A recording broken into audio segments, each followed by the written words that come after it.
Alors, bonjour tout le monde. On est content d'être avec vous. Alors, aujourd'hui, ce qu'on fait, ça commence à être un peu différent parce que les 3 premières semaines étaient beaucoup avec des cheminements, des processus. On s'appelle la planification de la retraite. C'était quand même une certaine méthode. Bien sûr, on intégrait des concepts, mais il y avait un côté processus. La semaine passée, les contrôles financiers également. Puis au tout début, on a examiné comment on prenait des décisions, comment on se comportait. C'était aussi un processus peut-être plus psychologique, plus comportemental. On était dans les processus, je n'aurais pas d'idée, on va mettre la loupe sur les concepts, on va sortir le microscope. Là, cette semaine, aujourd'hui, on va mettre la loupe sur les concepts et on va aborder 2 grandes familles d'actifs, de patrimoine, de revenus de retraite. D'accord? Donc, on va aller voir la petite pyramide. Moi, j'aime bien les pyramides. Donc, on va regarder les pyramides, comment construire les actifs, les provenances de revenus de retraite. Bien, l'assise, la base de la pyramide, sans surprise, c'est l'État qui le fournit. D'accord? Donc, en gros, on n'a pas tant d'intervention, on n'a pas à faire tant de gestes pour bénéficier de ces revenus-là. Il y a quand même un bémol à dire sur le RQ pour démêler ça. Donc, la première partie du premier étage de la pyramide, la PSV, pension de sécurité vieillesse, et le supplément de revenu garanti, ça, c'est universel. Le potentiel est universel du revenu. Puis, on n'a rien de spécial à faire, comme j'ai déjà mentionné, sauf d'être un citoyen canadien depuis un certain temps, parce que sinon, c'est comme un prorata. On n'ira pas dans le détail de ça, mais tu respires, tu as 65 ans, dépendamment de ton niveau de revenu. Si tu es dans la précarité, ben, tu vas avoir la pension de sécurité, yes, mais aussi le supplément de revenu garanti. Pour le reste, je dirais à l'œil, je n'ai pas sorti les statistiques, mais je dirais pour le reste, peut-être 90, certainement 95, entre 90 et 95 canadiens, il y a la PSV. C'est quoi le 5 de gens qui ne touchent pas la PSV? Ben là, vous voyez, j'ai mis quelques chiffres ici, là, sont toujours indexés, avec comme ça, les mettre là. Il y a des seuils, il y a un seuil à partir en 2024. Puis les chiffres sont durs à retrouver parce que c'est toujours un peu décalé. Même affaire pour la pension de sécurité de vieillesse maximum, ça se recalcule à chaque 3 mois. Fait que si vous cherchez vraiment le chiffre de 1560 en Google, vous ne le trouverez pas parce que c'est le calcul 2024 sur les 3 premiers mois, mais ça va évoluer dans le temps. Donc, quand je vous dis 95 touchent la PSV, ceux qui ne touchent pas la PSV, c'est parce qu'ils ont des revenus imposables, on va dire imposables comme terme, c'est des revenus nets, mais on peut dire revenus imposables, d'à peu près 91 000, et on commence à couper la pension. Donc, il y a des gens des gens très fortunés, il faut comprendre, qui ne touchent pas la PSV. On va revenir sur ce sujet-là, c'est bien important. Puis le supplément de revenu garanti, bien, on l'a dit, c'est pour la précarité. Alors, je l'avais déjà mentionné, mais je vous le redis, c'est vraiment la simplicité volontaire ultime, extrême, la précarité. Elle n'est pas choisie, d'accord? Mais si on est dans l'ordre de grandeur, de dire, OK, en dollars 2024, moi, je peux vivre avec 21 000 à la retraite, 22 000, bien, le supplément plus la pension va te donner le 22 000. Même si tu n'as jamais travaillé et tu n'as pas de... On va parler de l'autre partie de l'assise premier étage, de RQ. Donc, pension de sécurité vieillesse, tu peux un revenu garanti. Il faut les démêler, il faut comprendre, c'est pas la même chose. Donc, ce n'est pas la question d'avoir été travailleur. Le volet québécois du filet social, lui, on doit avoir été actif durant notre vie active, d'accord? Donc, on doit avoir été travailleur. J'emploie le mot travailleur parce que ça inclut les salariés, tu comprends? Et les travailleurs autonomes, bien sûr. D'accord?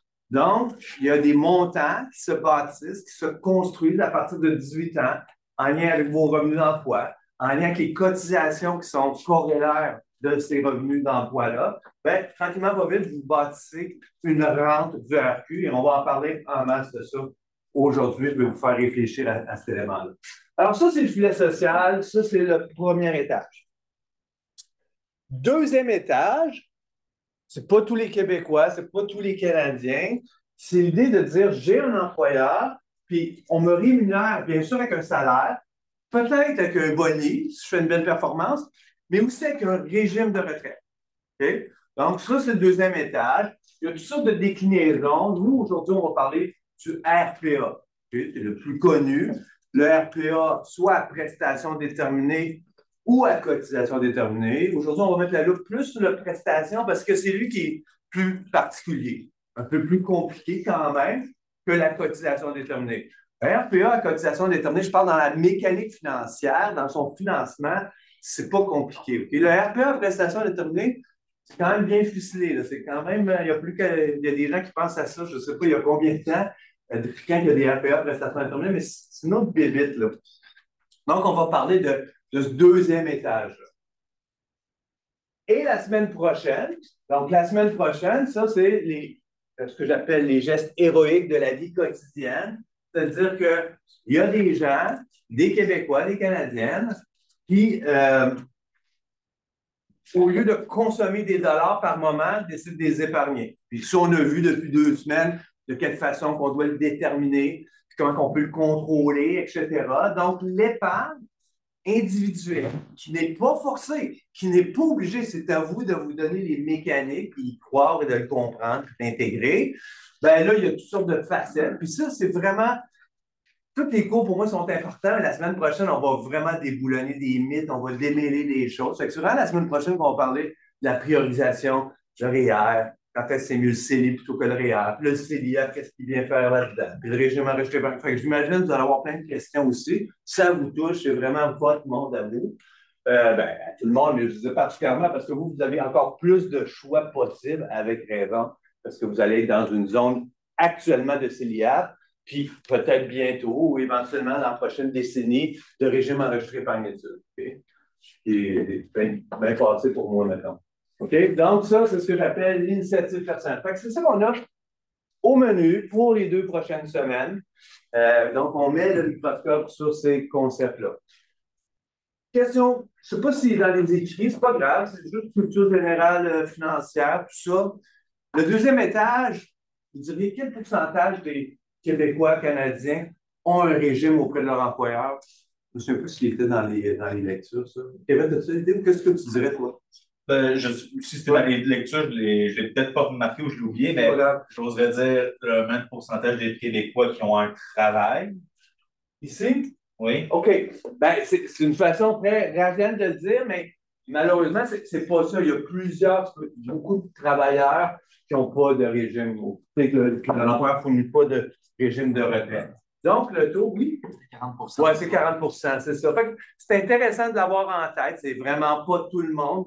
Donc, d'office, là, il y a au moins, peut-être plus, il y a au moins 60 qui doivent s'activer ici, là. Vous comprenez? Parce que rien ne va se passer sinon. Sinon, c'est le filet social à 20 000, à 22 000 qui attendent ces gens-là. OK? Fait qu'il faut interagir par rapport à cet élément-là. Puis, évidemment, je dis 60, c'est plus que ça, parce que dans le 40 il y a des gens, c'est bien, c'est mieux que pas avoir de régime de retraite, mais des fois, le régime de retraite n'est pas assez généreux, pas assez fourni pour payer la rente de retraite, comme on l'a pu voir là, depuis 2 ou 3 semaines. OK, donc, ce que je vous demande de faire, OK, donc, comment on va travailler aujourd'hui? On va plus le découper. On va parler des régimes publics, mais avant de parler des régimes publics, faire la rétroaction puis en discuter, je vous mets dans une mise en situation. Puis ça va être la même mécanique que le régime de retraite auprès des employeurs. Vous allez travailler sur un mini-cas, puis après ça, on va parler des régimes de retraite auprès des employeurs. Faites-le toujours sur le même fichier. Donc, il y a comme 2 travaux, vous allez faire, 2 mises en situation. Faites-le sur le même fichier, puis à la fin, on le déposera officiellement. Alors, voilà la mise en situation. Vous pouvez la télécharger. C'est une question. C'est Louis. Okay? Vous pouvez la télécharger. Je pense qu'elle n'est pas disponible. Téléchargez-la localement.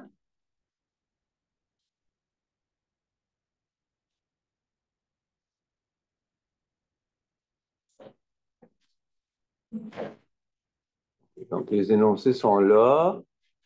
Alors, téléchargez-le. Je vais l'enlever après, là. Le groupe de Terrebonne. Alors, juste vous dire, la mise en situation, c'est oui, OK? C'est une question hyper importante que tous les Québécois, Québécoises vont se poser. Votre environnement, vos parents ou peut-être vos grands-parents, là, vous êtes pas mal jeunes, je ne sais pas à quel niveau ça se passe, ou votre parenté, ou des amis, les parents des amis, ils vont vous poser cette question-là. Louis pose la question. La RQ, comme vous avez vu dans vos lectures, on peut la prendre, c'est-à-dire pour la première fois, on peut la demander pour la première fois dans une phase de temps qui est entre 60 ans et depuis cette année, c'est plus 70 ans, c'est jusqu'à 72 ans. Donc ça, c'est un terrain de jeu de finances personnelles, de comportemental, de comment je réfléchis comme futur professionnel. Donc, je vous laisse cette question-là. Okay? Donc, vous allez conseiller oui. Allez-y pas juste qualitatif. Je veux que vous ayez une approche rationnelle, quantitative. C'est ça qui va être dur pour vous. Vous ne pouvez pas au médecin dire ah, toi, tu fumes, peut-être que tu es mieux de prendre ta RQ à 60 ans. Non, faites des calculs rationnels. Allez le plus loin possible avec ces calculs-là. Après ça, pensez qualitatif, pensez comportemental, pensez probabilité. OK? Puis, je vous le dis, ceux qui ont peut-être déjà, je ne sais pas, je pense peut-être en partant une lecture, ceux qui ont déjà vu la mécanique, comment le faire le choix, faites-le. Okay? Faites-le le calcul. Mais je veux juste vous dire, c'est bizarre ce que je veux dire, mais ceux qui n'ont rien vu là-dessus sur comment faire pour financièrement quantifier, est-ce que c'est mieux de prendre le RQ à 62 ou 68, ceux qui ne l'ont pas vu, vous êtes chanceux parce que vous avez la chance unique de réfléchir de zéro comment je peux arriver à un calcul. Okay? Donc, des fois, c'est ça qui est la compétence extrême, tu sais, avec l'expérience, ça, c'est notre façon de réfléchir, notre coup d'œil, la petite lumière qui s'allume. Mais là, ceux qui ne savent pas d'emblée comment le faire, profitez de ça, collaborez, échangez entre vous. On va se donner à peu près 25 minutes pour travailler là-dessus.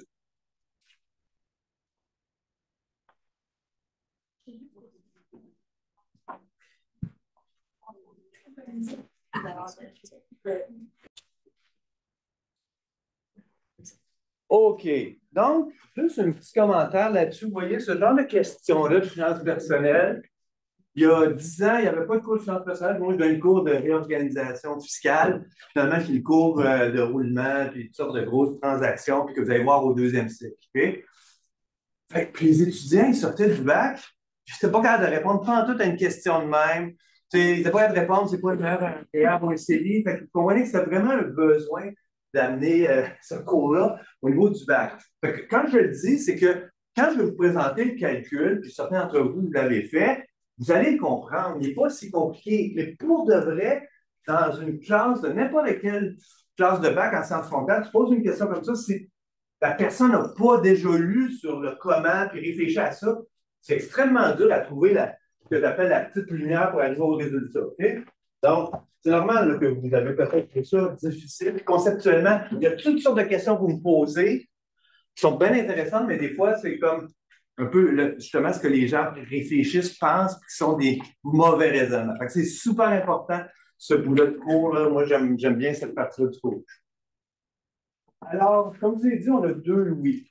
Un qui a 62 ans, un qui a 68. On va les comparer. On va appeler Louis 62 et Louis 68. Il se pose une question hyper légitime. Il faut être capable d'y répondre. Puis, aller loin dans le raisonnement. Vous allez voir qu'on va aller loin dans la réflexion.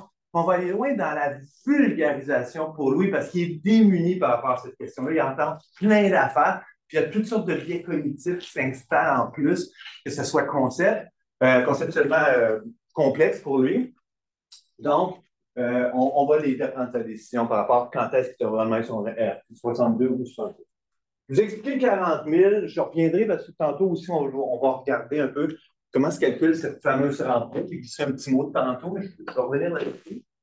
Donc, ici, c'était vraiment le signal de dire, OK, pour Louis, le calcul, on va le faire avec le RQ maximum de 2024 parce qu'il y a le profil. On ne connaît pas toute son histoire. Je ne sais pas ce qu'il a fait de 22 à 62, mais derrière ça, il y a l'idée qu'il a toujours été au-delà du maximum admissible. Donc, forcément, il va avoir le maximum de R. D'accord? Donc, c'est ça que ça voulait dire ici. Donc, je vous demande de faire un calcul. Après ça, le qualitatif. Le qualitatif, vous allez voir, ce n'est pas celui que vous imaginez là, tant que ça. Quand je pense. OK.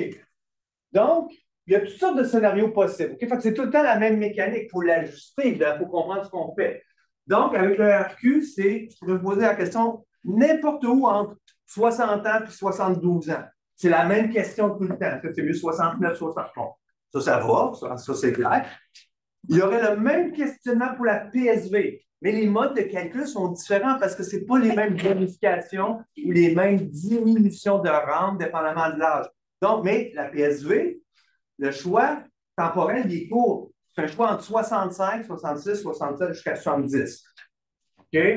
Donc, je pourrais poser la question de la PSV. En plus, c'est le même concept, mais ajusté là par rapport aux règles du PSV. C'est la RQV que. Juste pour savoir, durant l'examen, est-ce que vous allez prendre 72 ou 70 comme étant la limite? Parce que dans le livre, il parlait seulement de 70. OK. Ouais, ben oui, parce que c'est tout nouveau. Je vais prendre 72, mais je ne ferai pas ça poser la question à 72. D'accord. Ouais. OK. Donc, il y a toutes sortes de combinaisons. Mais en mots, en expérience de vie, finalement, la seule question financière qui est importante pour savoir est-ce que Louis, c'est mieux de prendre le RQ pour la première fois à 72 ou 68, c'est morbide, mais c'est ça, on s'en doute, ce n'est qu'une question de décès. Ça ne peut être que ça. C'est juste une question. Ben oui, ça dépend. Tu sais, si tu restais dans le qualitatif avec Louis, là, il resterait sur sa fin, pas à peu près. Je suis mieux d'apprendre à 62 ou 68. Oh, ben, ça dépend à quel âge je vais mourir. Là, ça finit là. T'sais, bon, là, au moins, donnez-lui l'âge où ça donne le même chiffre. C'est ça l'idée. Donnez-lui l'âge, là. Après ça, il y aura une autre belle discussion parce qu'on va aller plus loin aujourd'hui. Parce que ça, c'est un domaine qui m'intéresse beaucoup. Je fais un cahier de recherche là-dessus. Puis, c'est vraiment un sujet qui est dans l'espace public qui doit être mieux compris. Donc, vous avez toute une job de vulgarisatrice à faire là-dessus. Alors, toutes les combinaisons sont possibles. Donc là, j'ai vu des gens, okay, c'est bien correct, on va le voir tantôt. Le point de départ, le point de départ, c'est de dire, OK, le référent, c'est important de le dire comme ça, parce que je vais aller loin dans la discussion. Le référent, c'est de dire qu'au Québec, le 100 et ça, c'est une convention, vous comprenez? Comportementalement, on pourrait le dire différemment. Mais je ne veux pas vous mélanger tout de suite. Le référent, ce qui est une rente normale de RQ, ce qui est le 100 c'est de le demander à 65. C'est comme ça que c'est dit, c'est comme ça que c'est véhiculé. Je répète, on pourrait le dire différemment, mais c'est ça. Okay? Donc, mon 16 375, que je vous dis que c'est le montant maximum, c'est si Louis le demandait à 65. OK. Là, vous avez compris, vous avez tout fait cette mécanique-là, vous avez compris que si je le demande avant 65 ans, on ampute, on diminue. On diminue de 7,2 par année. Attention, ce n'est pas cumulatif, ce n'est pas capitalisé, vous comprenez? C'est 7,2 plus 7,2 plus 7,2, tu mets ça ensemble, ça, c'est ta réduction. Et si tu demandes à 62. Ça, c'est une place où on aurait pu faire des erreurs, parce que souvent, si on parle de rendement, il y a du rendement sur du rendement. Là, il n'y a pas de la réduction sur la réduction. Hein? 7,2, 7,2, 7,2. Donc, ce qui donne ici mon 12 838. Retraite Québec est tellement consciente que les gens font le mauvais choix qu'ils essayent de vous nudger dans le bon choix. Ils essayent de vous donner le coup de coude, le coup de pouce, la carotte pour être dans le bon choix.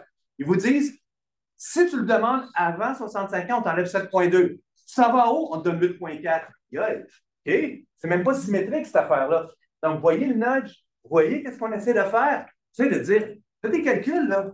Tu sais, va voir ton conseiller financier. Fais tes calculs. On te donne 8,4, si tu t'en vas en haut de 65, mais on t'enlève 7,2. Bon, c'est un message, c'est un message. Donc, vous avez fait le calcul.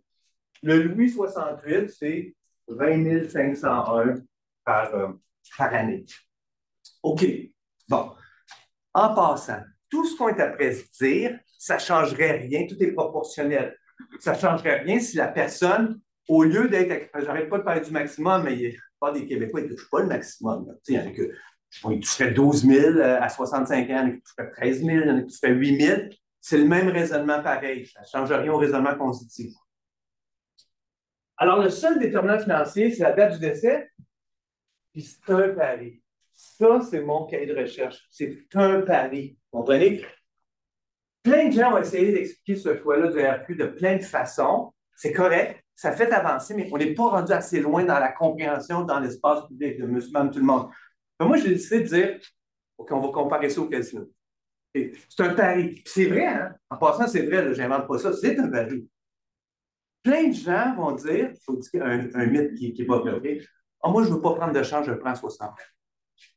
Non, non, je vais t'emmerder, là, parce que c'est un choix que tu fais avec un pari qui peut donner un résultat positif ou négatif.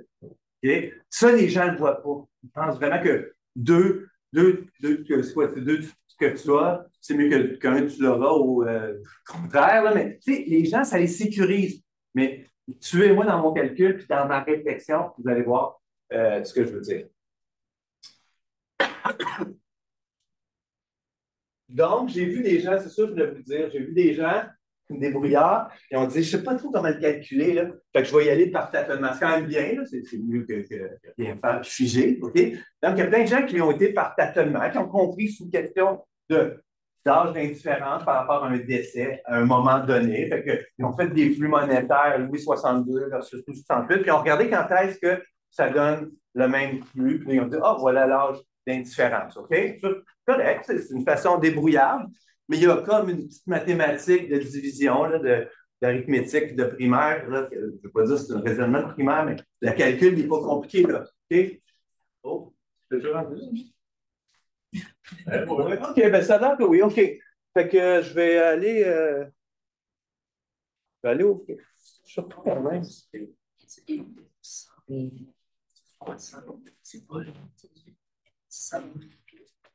Ouais, non, c'est ça. Ouais, OK. OK, non, j'ai bien fait ça. OK, pas de suite, OK. Donc, le petit calcul que je vous passe, c'est ce que je vous dis.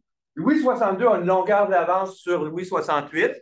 Sa longueur d'avance, c'est 70 028. Vous comprenez ça? Il y a une longueur d'avance. Par contre, le Louis 68, à chaque année, à partir de 68 ans, quand il demande, par rapport au Louis 62, il gagne 7 663 de RQ de plus. Donc, la question entre la course entre Louis 62 et Louis 68, c'est de dire combien de temps ça va prendre à Louis 68 avec son petit pogné de 7 603, combien de temps ça va y prendre dans le temps pour rattraper les 77 028? C'est ça. En mots, là, c'est ça. Donc, en mathématiques, c'est de dire 77 028 divisé par 7 633. Ça donne 10,09 années. Là, évidemment, comprenez que, comment je l'ai dit, c'est important parce que quelqu'un qui va vraiment technique par cœur et ne comprend pas trop, il va se poser quelques questions. Il va dire, le plus 10, je le mets-tu sur 62 ou 68? OK? Comprenez, c'est comme une question qui peut venir. Mais si tu as compris que l'idée, c'est de dire, Louis 62, il y a une avance de 77 000. Louis 68, il y a un boni. Combien de temps ça va prendre que le boni résorbe l'avance? Là, vous allez comprendre que le 10, il faut le mettre sur le 62. Okay? Bref, résultat des courses, 78. Peut-être à 77, 79. Ça, c'est le point, c'est quoi le dire? Ça, c'est un vrai point mort. Okay? C'est un point d'indifférent. Tu décèdes à 78 ans avec ces chiffres-là, la mathématique. Là, je n'ai pas encore tenu compte de la capitalisation. Ça, je vais juste le dire qualitativement à la fin. Okay? J'ai vu des gens qui sont partis tout de suite avec des flux monétaires capitalisés, puis faire des complexités, c'est correct, mais il faut commencer par cette base-là. Il faut commencer par lui dire, avec des dollars d'aujourd'hui, tel quel, l'un divisé par l'autre, ça donne 78 ans. OK? Fait, tout le monde a vu ça, tout le monde comprend ça. Maintenant, ce que je veux vous dire dans cette histoire-là aussi, c'est que si vous donnez cette réponse-là à Louis, c'est déjà très bien, vraiment, c'est déjà très bien, vous l'aidez. Mais Louis, là, monsieur, madame, tout le monde, là, quand vous leur dites ça, là, qu'est-ce que vous pensez qu'ils peuvent bien vous dire? Ils vont vous dire plein de trucs de biais cognitifs. OK? Puis c'est tout à fait normal. Ils vont vous dire, par exemple, ils vont vous dire, ben là, moi, comment tu veux que je sache à quel âge je vais mourir? Tu ne m'aides pas pantoute. Ils peuvent vraiment arriver de même. OK? Il faut que vous soyez outillés. Il faut que vous soyez des. Vous comprenez? Vous allez plus loin dans la discussion. C'est là que c'est intéressant. C'est là que les gens ne vont pas. Mais là, il y a des gens qui commencent à parler comme ça. Mais la plupart des gens, ils ne vont pas jusque-là. Mais ça, c'est le début de la discussion. Ce n'est pas la fin de la discussion de lui dire, hey, oui, si tu meurs à 78, c'est pareil. Si tu laisses ça de même, là, tu ne l'aides pas pantoute. OK? Fait que là, j'arrive avec mon caout. J'arrive avec mes questions caout pour vous, pour aller plus loin dans la vulgarisation, pour aider Louis à prendre des décisions. Une décision.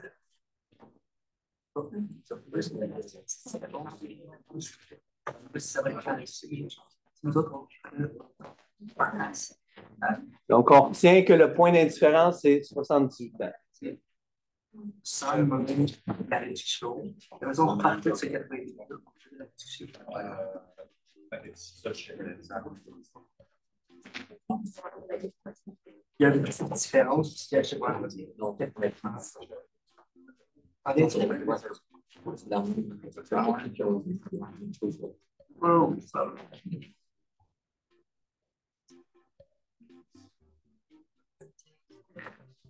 Est-ce que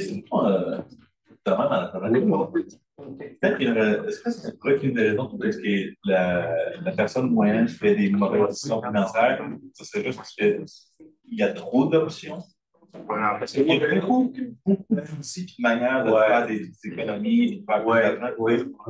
Puis genre, moi, je dis genre ça, un morceau à chaque semaine, puis j'ai fait penser genre dans sa globalité. Genre, quelqu'un qui ne comprend pas ça, il voit ça qui panique. Ouais, c'est pour ça que c'est une expertise. Tu as raison. Non, oui, absolument. Ça fait qu'il y a tellement de fois en finance personnelle, ça devient trop gros pour les gens, puis ça peut les paralyser dans leur réflexion. Il faut se faire aider. Il faudrait peut-être que l'État pense à split. Oui. OK, c'est bon, là, on est 42 aujourd'hui. Bon, il y a toute une raison logique de pourquoi c'est juste le même. C'est juste pas. OK. Donc, c'est bien la question. La première question. Je vais vous la lire parce que.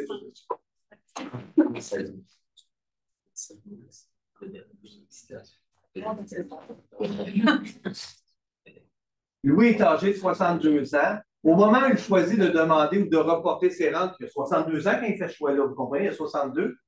À cet instant-là, Louis a une probabilité de 50% de survivre à quel âge?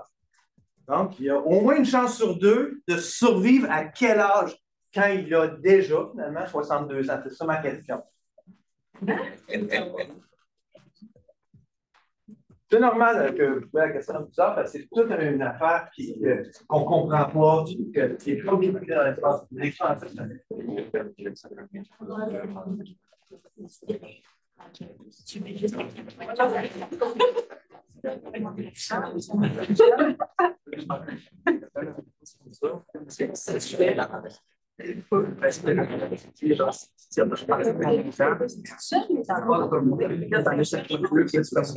Pas juste de lui, là.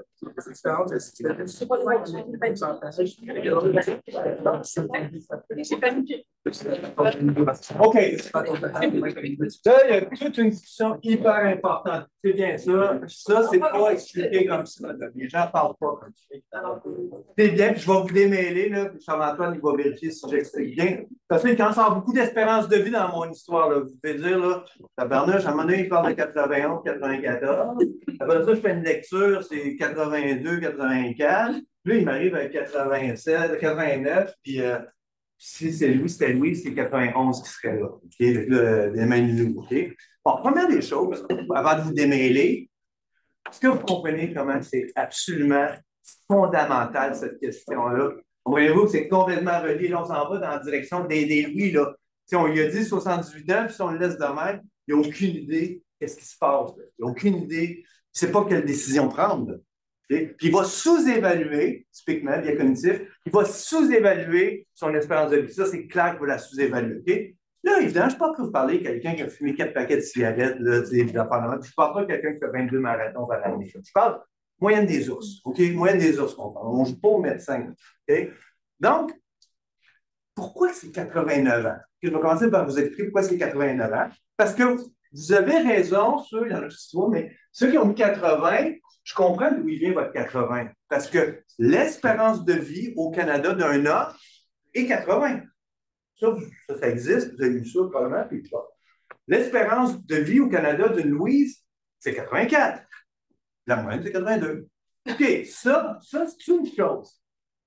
Pourquoi vous pensez que tout d'un coup, je dis que c'est plus 80? Oui, on va revenir à Louis. Alors, oui, c'est pas que c'est 80, c'est 87. As-tu quelqu'un qui vient partir de la route du raisonnement? Je pense pour que ça revienne à égalité, pour que ce soit comme qu'il n'y a aucune conséquence, pour qu'il se rende à 78. Ouais. Mais si on dit qu'il va mourir à 80, mais enfin, ça ne vaut pas la peine. OK, parfait. Donc, c'est l'histoire un peu du 91, 94. Quand on fait une planification de retraite, donner un petit buffer, une petite marge de manœuvre. C'est intéressant. Mais c'est pas ça la réponse que je cherche, mais c'est intéressant ce que tu viens de dire. Oui, Charles-Antoine, as-tu idée? C'est pas sûr, mais justement, si ta moyenne, c'est 80, fait que 50%, tu as tes écarts, 89, puis genre. C'est sûr que c'est compliqué, là, ce que je t'apprends vous expliquer, parce que ça, là, ce que vous m'expliquez, c'est vraiment très bon, puis c'est l'explication du 91 ans, quand on fait une planification de la retraite. Hein? Quand on fait une planification de la retraite, là, tu prends 91 ans, tu ne prends pas 80, parce que là, tu sais, à un moment donné, quelqu'un survit à 82, il n'y a plus de capital, il vient te revoir 40 ans plus tard. C'est quelle sorte de planification que tu m'as fait là? Fait qu'il faut que tu te donnes la marge de manœuvre. Ça, là, c'est des vraies explications. Ça, c'est pour expliquer le 91 ans puis le 94. Donc, faites mon travail. Ça, c'est un bout d'explication. C'est mais je reviens. Là, il n'y a pas de marge de manœuvre à aller chercher. C'est drastique. C'est de dire, mathématiquement, c'est 78 ans.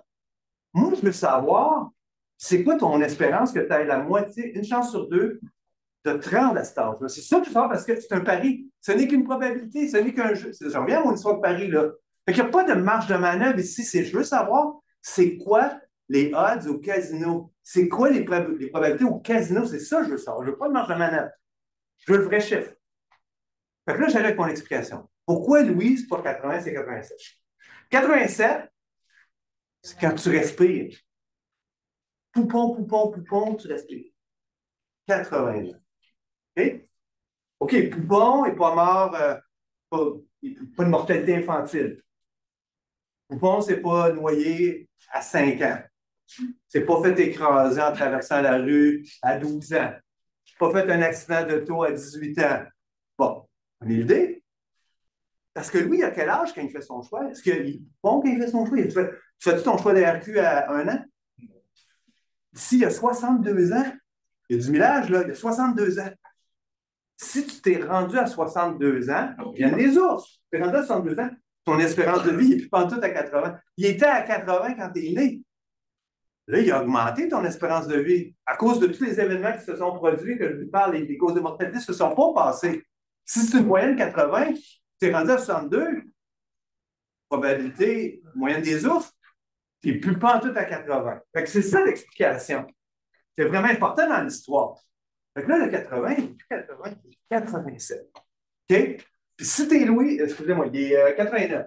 Si t'es Louise, il est 91 ans. Donc, le choix du RQ, il est avantageux pour les femmes versus les hommes. C'est bien correct. Je n'ai rien contre ça. Vous comprenez? Votre espérance de vie est 2 ans de plus. Donc, 2 ans, encore plus de raison que les femmes ne soient pas que les hommes. Bon, chose est ringale par ailleurs. Fait que vous comprenez 89, 91? OK, fait que tu as une chance sur deux, quand tu as 62 ans, de dépasser 89 ans.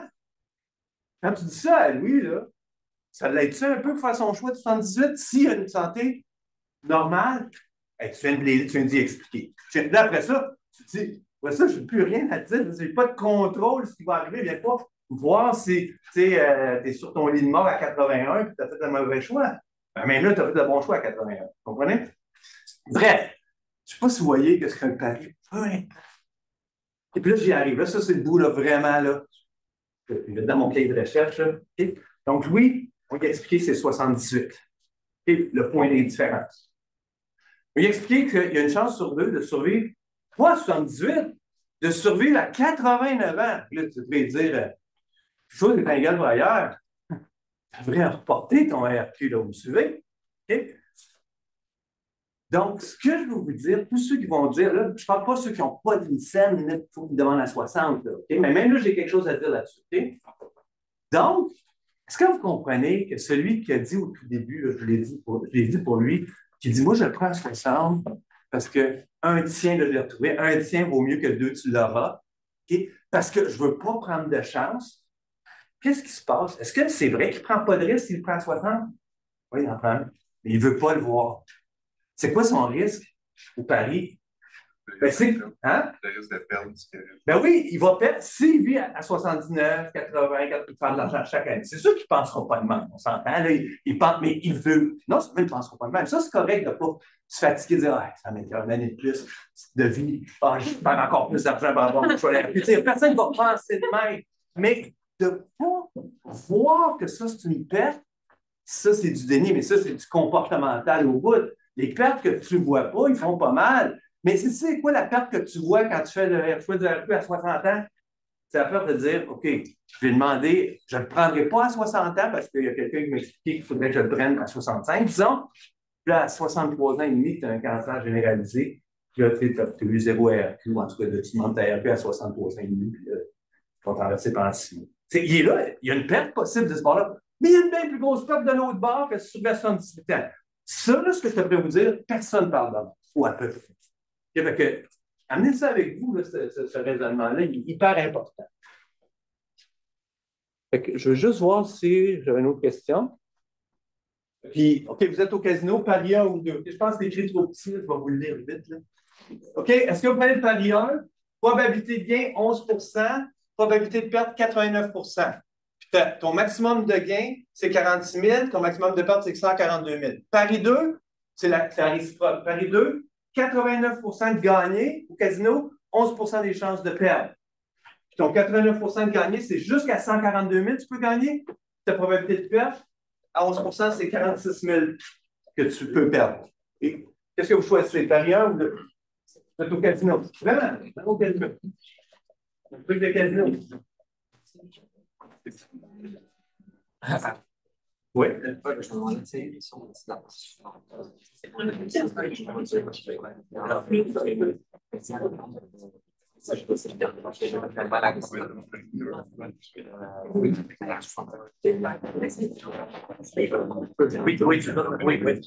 Mais attends. Tu as bien compris. Là, il y a des paranos dans la classe. Des paranos territoriaux. Non, tout le monde, 41, on est trop qu'elle prendre en bleu, là. OK? Je ne pourrais pas voir, je ne pourrais pas voir de détails. Non, c'est pas grave. Mais c'est pas grave. OK, on va aller voir les acétates là-dessus. On va s'amuser avec ça. Non. OK, donc le premier chaos, c'était l'histoire de l'âge. C'est 89 ans, je vais expliquer. Je vais juste montrer les tables de l'UQPF sur l'espérance, les petites probabilités de survie. Ça, c'est l'âge que tu as. C'est une photo que tu prends. Quand tu as 20 ans, ton espérance de vie, finalement, c'est de 50 50 de probabilité de survivre à un âge ou mourir avant cet âge-là. C'est la définition de l'espérance de vie. Quand tu es moitié-moitié, tu es à mi-chemin. Fait qu'effectivement, à 20 ans, tu as 50 de survivre à 80. What? Hein? J'avais jamais remarqué que. Pourquoi le chiffre était élevé même à 20 ans? Puis, OK, je n'ai pas l'explication pour ça. OK, je ne serai pas trop cute, je vais aller tout de suite dans la zone que je parle. Le principe est pareil, on s'entend. C'est juste que c'est une anomalie, je ne comprends pas qu'à 20 ans, ton espérance de vie est plus élevée qu'à 32 ans. En tout cas, bref. Fait que regardez la zone. Quand tu as entre 60 et 65 ans, lui, il avait 62 ans. Parce que sa décision, il apprend à 61 ans et 9 mois et 10 mois, là, entre, j'apprends ça à 62 et 68. Viens vous voir, il y a 61 ans et 11 mois. Là. OK? Fait que là, entre 60 et 65, tu as 50 de survivre à 89 ans, je l'ai déjà dit. Puis si c'est Louis, plutôt Louis, c'est 91. Ça, c'est juste montrer d'où ça vient, mais aussi juste s'amuser de dire, tu as quand même 40 des chances de survivre à 91. Là, tu peux délirer longtemps. Tu as 30 des chances de survivre à 93. Hey, je veux dire, le choix de le prendre à 60 ans, quelle catastrophe, là. OK? C'est en santé un petit peu, là. OK? Fait que ça, là, c'est des choses que les gens ne parlent pas de ça. Ils ne l'expliquent pas comme ça. OK. C'est ça. Fait que l'autre bout, le pari, j'aimerais ça le remettre en. C'est pas grave, c'est pas important les chiffres. OK, le pari, là, vous l'avez compris, c'était quoi? Je vous disais, est-ce que, vu les chiffres là, de potentiel de gain, ils vont dans le bon sens aussi, là, juste pour focuser juste sur l'irrationnel absolu des Québécois et des Québécoises? C'est que je vous ai demandé, aimez-vous mieux un pari où vous avez 11 des chances de gagner et 89 des chances de perdre? Ou un pari où vous avez 89 des chances de gagner puis 11 des chances de perdre? Il y a 7 personnes qui ont dit qu'ils aiment mieux le premier. Hein, fait que c'est quoi vous pensez, ce pari-là? Vous suivez là, dans mon ça. C'est quoi ce pari-là? 89 des chances de perdre puis 11 des chances de gagner. C'est quoi vous pensez, ce pari-là? Hein? C'est le choix 60 ans versus 65. Fait que tous les Québécois et les Québécoises qui demandent leur RQ à 60 plutôt que de demander à 65 ans, s'ils étaient au casino, c'est qu'ils accepteraient les probabilités de dire hey, C'est à cette table-là, tu sais, tu as 89% des chances de perdre, puis on se prend des chances de gagner. Ouais, je sais, c'est celle-là que je veux jouer. Ouais, mais là, ici, cette table-là, c'est 89% des chances de gagner, 11% des chances. Non, non, non, je ne veux rien savoir. Celle-là, la première. Cette personne ici, on peut dire. Elle a la deuxième. OK, fait, vous comprenez, c'est un choix, c'est un truc de probabilité. Il y a des gagnants, il y a des perdants. C'est pas vrai que si tu le demandes à 60 ans, tu prends le choix qui est safe, qui est conservateur. Pour pas en tout, ça n'a aucun rapport. Bon, là, une fois qu'on a dit ça, là, on peut y aller avec le qualitatif en masse. C'est-à-dire, c'est un très, très, très faible revenu. OK? Puis tu as absolument besoin de ton RP à 60 ans. Ben, tu demandes à 60 ans, même si tu as 89% des chances de perdre, ça ne va pas compter. Tu laisses tomber le pad, tu ne vas pas au casino. Fait que tu fais ça. Santé précaire, aussi, bien sûr. C'est une question d'espérance de vie, probabilité de survie. Santé précaire. Femme ou homme, plus de femmes devraient reporter. L'âge moyen en passant, c'est sûr, je vais te dire, le problème, 61,9 au Québec. Sens. 61,9, ça, c'est l'âge moyen où les Québécois demandent leur. Vous comprenez combien il y en a qui sont parqués à 60 ans, 61,9 quand tu peux aller jusqu'à 72, ça? Okay. 5% reportent au-delà de 65 ans. C'est toutes des affaires. Wow, il y a du travail à faire. OK, rente de longévité financée par REER, j'ai entendu. C'est Amélie qui m'a parlé de ça. Hyper intéressant. Puis ça aussi, c'est pas connu. Beaucoup de gens vont dire, j'ai pas le choix, il faut que je touche mon RQ parce que pas beaucoup de revenus à 60 ans. Je prends ma retraite à 60 ans, j'ai pas beaucoup de revenus. Mais si la personne a épargné, si la plupart des gens épargnent, il faut épargner un peu, il faut mettre un peu de REER et de CELI. Vous me suivez? Fait que même si c'est des vases communicants, le choix absolu, si tu es en santé un peu, c'est de le demander à 65, pas à 60. Fait que là, si tu passes à des rates, dire, mais j'ai pas assez de revenus de. Fait qu'il faut que je le demande. OK. Ton RQ là, de 6 000 $ que tu aurais à 60 ans, va le chercher dans ton REER. Va le chercher dans ton CELI en premier. OK? Oui, mais ça fait baisser mon REER dans mon CELI. C'est pas grave, c'est le big picture qui compte. Tu vas gagner après parce que les probabilités de gain, c'est 89% versus 11. Puis tout ce qu'on vient de se dire. Fait que c'est pas une excuse, en guillemets. Même les gens qui n'ont pas le temps, si tu n'as pas une scène, il faut que tu demandes à 60. Okay? Mais ceux qui ont un petit épargne, qui peuvent faire le pont de 60 à 65 en privilégiant le REER CELI, faire un choix de RQ à 65 que tu peux prendre, faites-le. Ça, c'est une autre affaire qui n'est pas dit, qui n'est pas expliquée. Là. On est rendu loin là maintenant. OK? Quand il y a là-dessus, je les pousse beaucoup, mais ça fait en sorte que je vais vous parler. Je vais beaucoup plus loin avec vous, là, ça devrait vous intéresser maintenant. Bon, l'indexation des calculs, ça ne change rien. Là, je vais juste m'expliquer. L'indexation. Donc, c'est quoi l'indexation? C'est l'idée de dire qu'à chaque année, on va augmenter les rentes, toutes les rentes de l'indice du prix à consommation. Ça ne change rien dans nos calculs. C'est le même chiffre, c'est les mêmes calculs. Okay? Celui-là, 62 ans va augmenter, celui-là, 68 ans va augmenter, ça ne change absolument rien. Ça va arriver aussi à 78,05. J'ai vu des gens qui ont été sur le calcul de dire, si on actualise, là, ça change quelque chose. Je ne veux pas qu'on vous alliez là, je ne demande pas un calcul d'actualisation. Je veux juste vous dire que mon 78 ans, vous l'avez remarqué, c'est avec les dollars qui ne bougent pas, là, qui n'ont pas de valeur. Okay? Mais vous comprenez aussi que celui qui le demande à 62 ans, il peut le placer, il peut faire un rendement, puis il prend son avance encore plus sur celui qui l'a demandé à 68 ans. Là. Ça, je n'ai pas tenu compte. Okay? Ça change un peu la donne. C'est sûr que ça déplace l'âge d'indifférence. Okay? Le point mort est déplacé. Je l'ai fait des calculs. Si j'actualise avec 4 %, c'est plus 78, c'est 83. Okay? C'est sûr que dans la vraie vie, il faut tenir compte de ça. Okay? 83 versus 89, c'est 6 ans, là, c'est une moyenne, c'est des probabilités. Fait que ça ne change rien à ce que je vous dis, mais okay, il faut faire le calcul honnêtement. Rendement 7,2, 8,4. Juste vous dire très rapidement. Des fois, je pose cette question-là. C'est quoi le rendement si je demande ma rente à 68 versus 62? Là, il y a plein de gens qui vont calculer à partir du 7,2 du 8,4. Ça n'a aucun rapport avec le rendement, ça. Parce que le seul élément qui dit le rendement, c'est quand tu calcules avec l'âge de décès. Là, tu vois des flux monétaires, tu peux faire des rendements. Sinon, le 7,2, le 8,4 n'a aucun rapport avec les rendements. Ça fait juste te dire de combien on va bonifier ta rente, puis de combien on va la réduire. Dépendamment si tu demandes en haut de 65 quoi. OK, c'est correct, là, je vais passer à autre chose. Là. Donc, au niveau de la mécanique, ici, c'est toutes des choses qu'on a déjà discutées ou des choses que vous venez d'appliquer. OK? Donc, ça va pour ce tableau-là.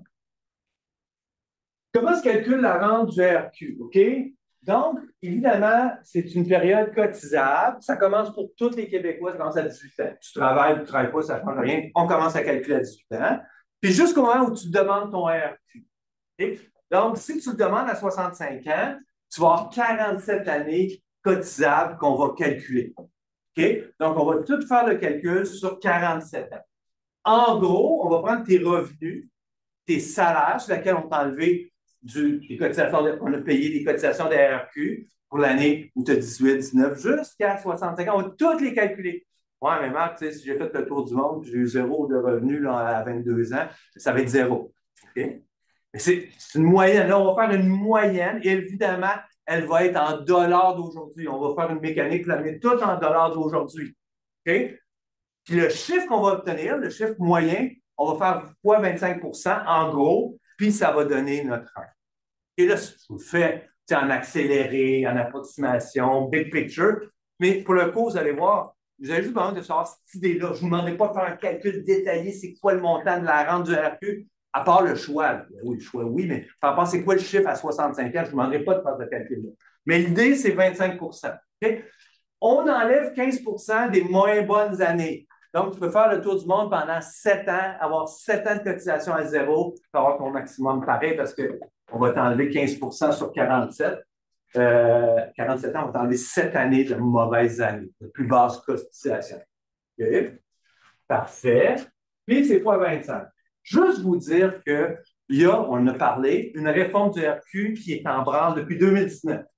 Deux objectifs. Un des objectifs, c'est faire passer le revenu de remplacement, le 25 à 33 okay? Donc, on a augmenté les cotisations à partir de 2019. Puis vous, et c'est de transition, je pense que c'est en 2040 qu'on arrive au fil d'arrivée, OK?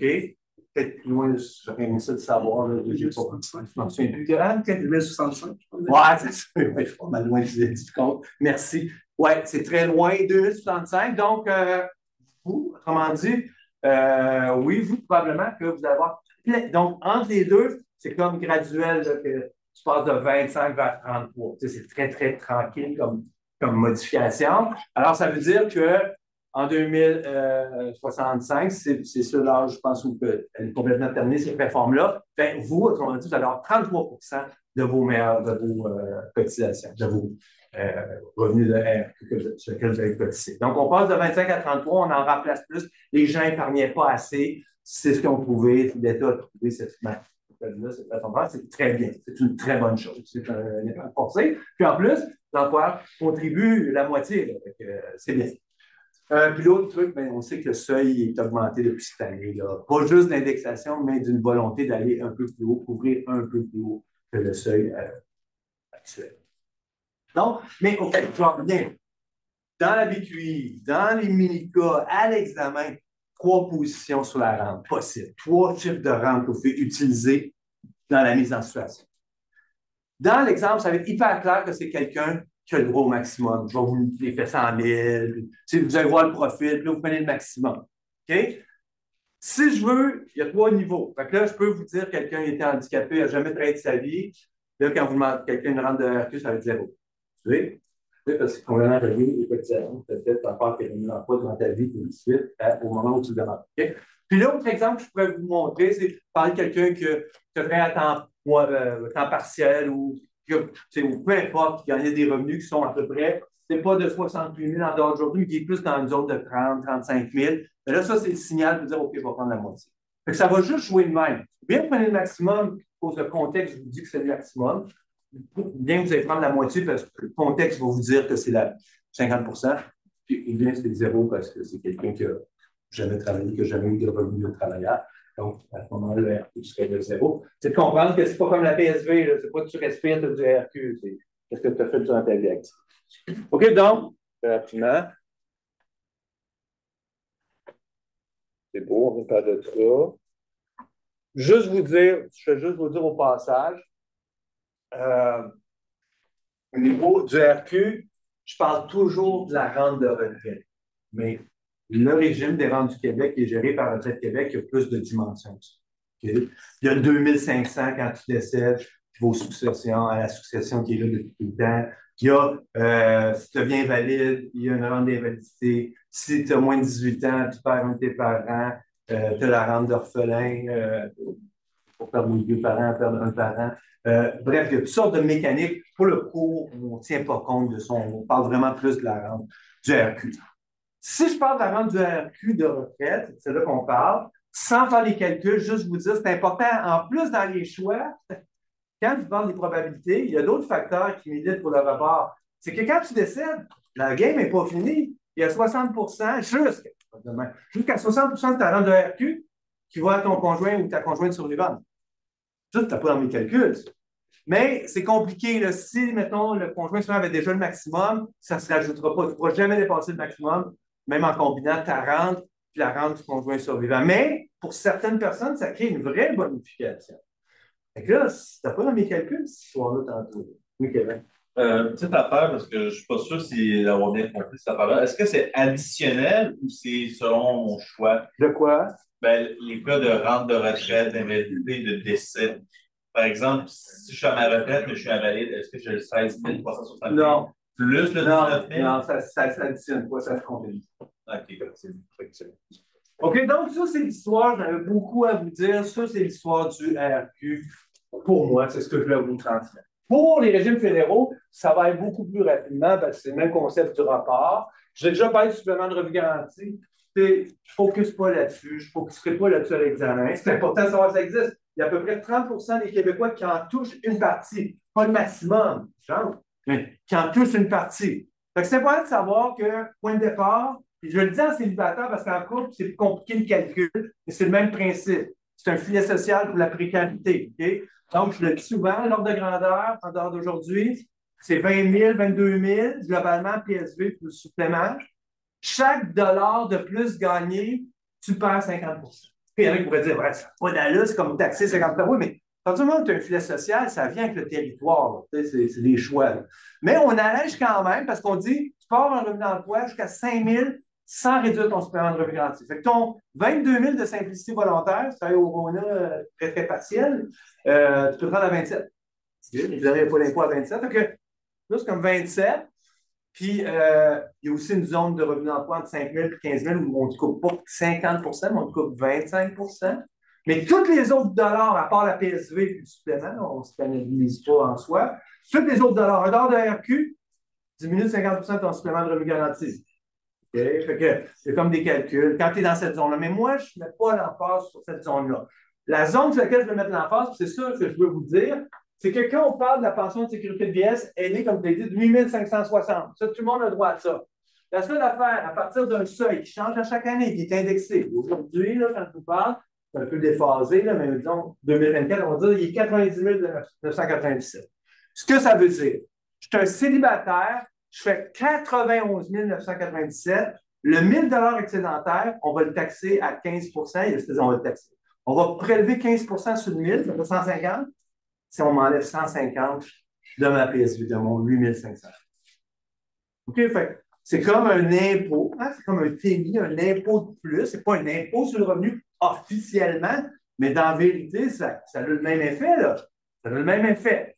Fait 1 000 de plus que 90 997, ce 1 000 $-là, je prends 15 puis le 150, je l'enlève.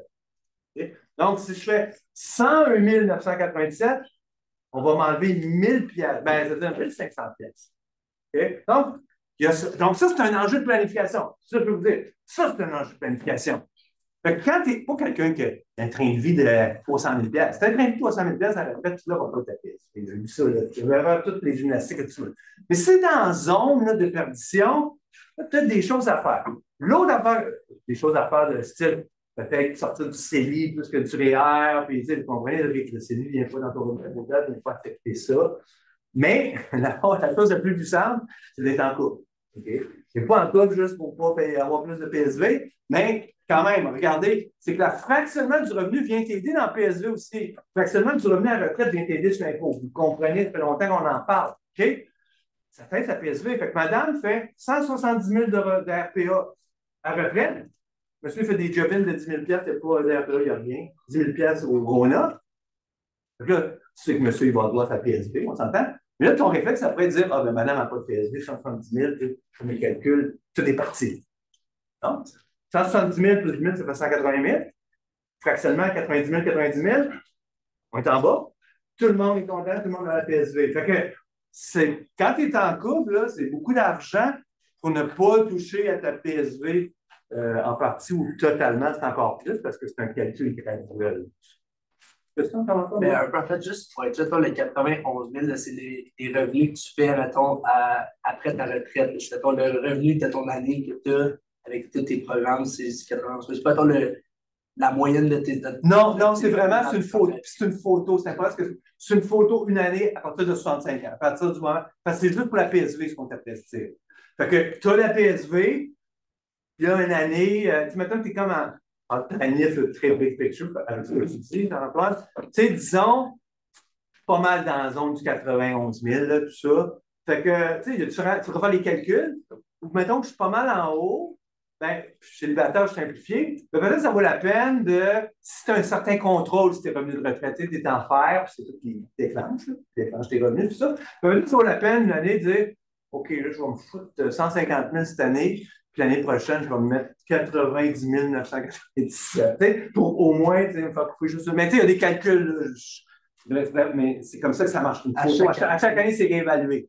Oui. Une année, tu fais 95 000, mais ils viennent calculer le 15 sur l'année d'après, c'est différent. C'est ça, exact. C'est tout le temps à refaire ça. Fait qu'il y a de la planif. OK. C'est pas mal. Ouais, c'est pas mal ça. OK, on prend une pause jusqu'à 10h15, puis on vient avec les régimes de retraite auprès des enfants.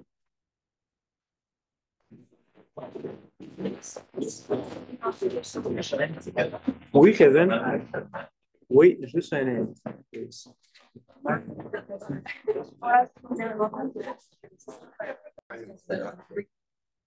OK, on regarde les régimes auprès des employeurs, on se concentre sur la RPA prestation déterminée, c'est lui qui est un petit peu plus compliqué conceptuellement parce qu'on promet la rente, c'est pas axé sa cotisation, bien sûr, il y a un lien entre les deux, mais on le promet une rente.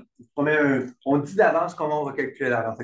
C'est spécial. C'est pour ça qu'on concentre nos efforts de compréhension sur la RPA à prestation déterminée. Je dirais un petit mot quand même tantôt sur la RPA à cotisation déterminée. Alors, on a Luc ici. On est le 30 septembre 2020. On est en mode planif pour Luc. Luc est à l'emploi de Unix depuis 1993. Il a participé immédiatement. Donc, il a commencé à cotiser tout de suite. D'habitude, c'est pas ça qui se passe vraiment. C'est organisé pour simplifier un peu le problème. En vraie vie, des fois, il faut attendre 6 mois, 3 mois, 1 an, pas plus que ça. D'habitude, avant de participer, comme une période, ça, je ne sais pas si c'est le bon mot, de probation ou quelque chose de même. Donc, mais ici, pour simplifier, dès la première journée au travail, premier journée de travail, il cotise, il participe. OK, c'est important parce qu'il y a un lien avec ça. Ça ne tombe pas du ciel, cette rente-là. Elle a été financée, évidemment. Il souhaite prendre sa retraite cette année, le 31 décembre. Donc, ça, je vous disais, il commence à participer le 1er janvier, il va quitter le 31 décembre. Il va comme une année là, à considérer de plus là, dans le calcul. Il est présentement âgé de 55 ans. Juste pour simplifier sa fête, c'est aussi le 31 décembre. Le mode de calcul de sa rente issu du RPA est défini comme ça. Donc, c'est un classique. Ça ressemble pas mal toujours à cette mécanique-là. Il peut y avoir des variations, mais ce n'est pas un truc du ministère. Ce n'est pas que le gouvernement t'oblige à faire un régime qui se calcule exactement de cette façon-là, ou surtout avec ces paramètres-là, ces chiffres-là tels quels. Il y a des régimes qui sont plus généreux, il y a des régimes qui sont moins généreux. Quand tu fais ton analyse d'offre salariale, il faut que tu tiennes compte de ça. C'est de la rémunération. OK? Donc, quand tu compares le privé avec le public, il faut que tu tiennes compte de la valeur actuarielle de ce qu'on va cotiser pour toi dans un RPA à prestation déterminée. OK, on a dit ça.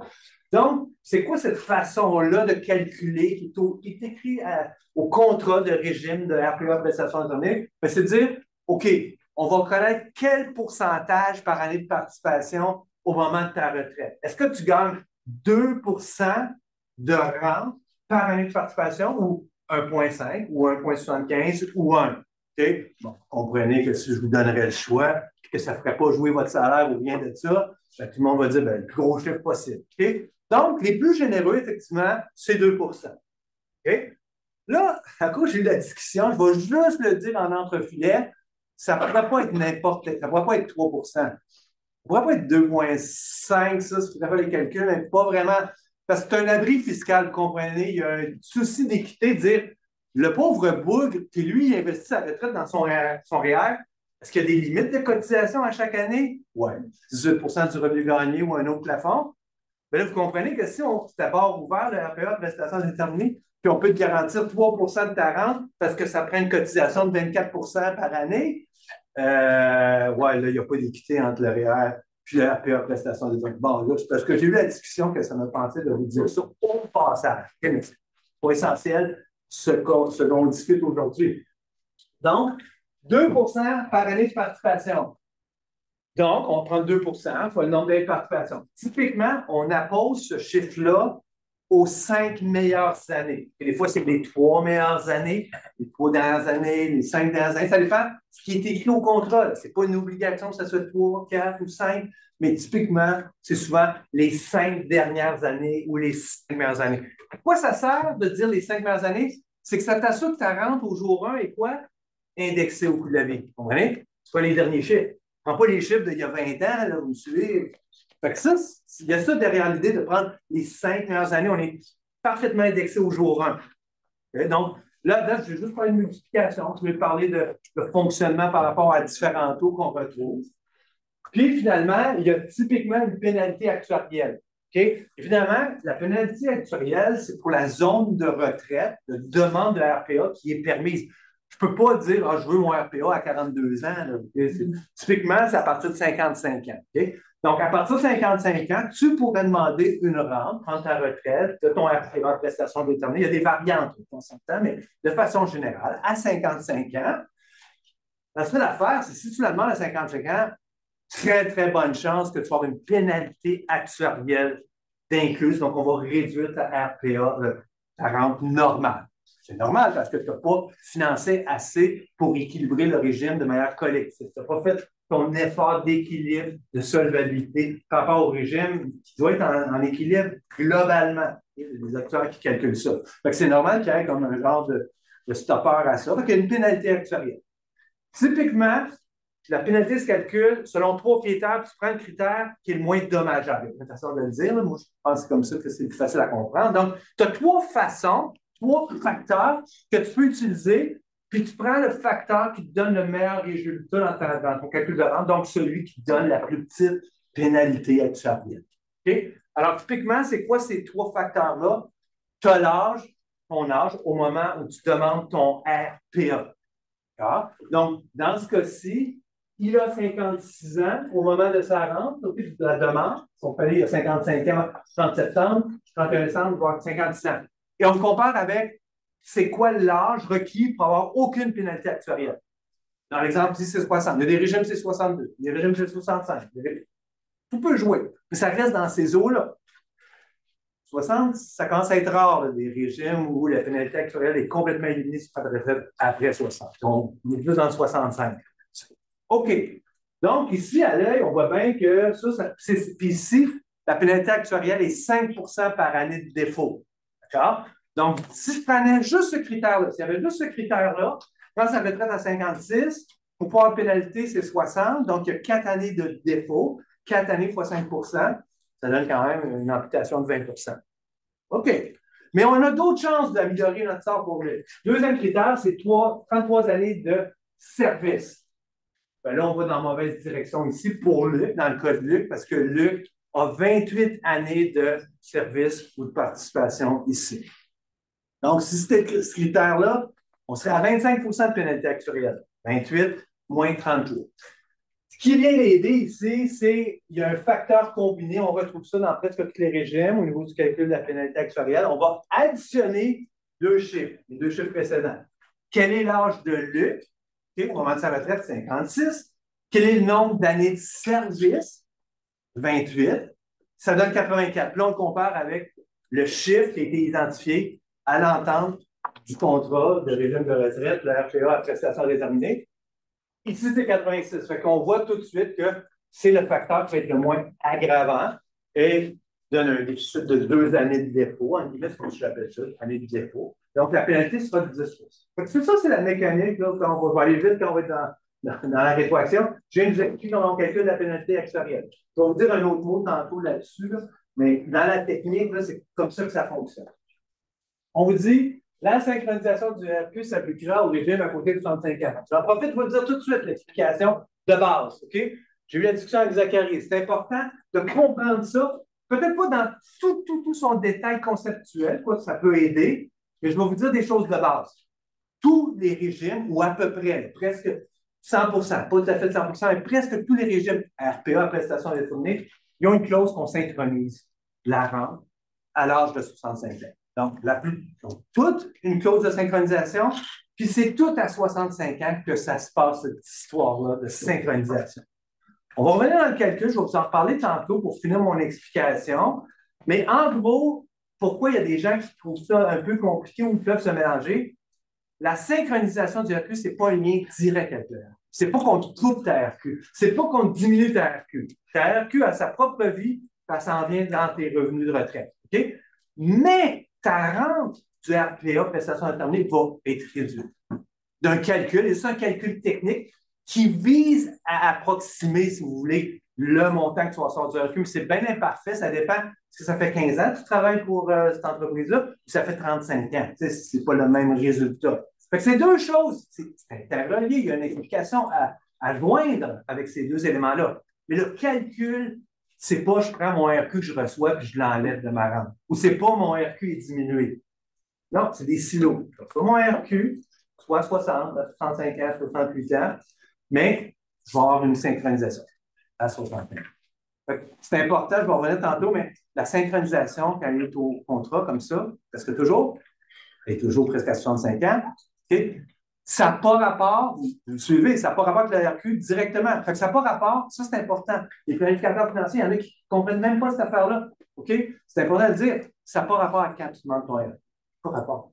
Fait qu'il n'y a pas d'optimisation par rapport à la synchronisation. Il y en a, si vous entendez le planificateur vous dire, hey, t'es bien mieux de prendre ton RQ à 64 ans parce que la synchronisation. Si du mot synchronisation dans la même phrase, OK, pas compétent, change. OK? Bon, on reviendra là-dessus. Oui, Annie.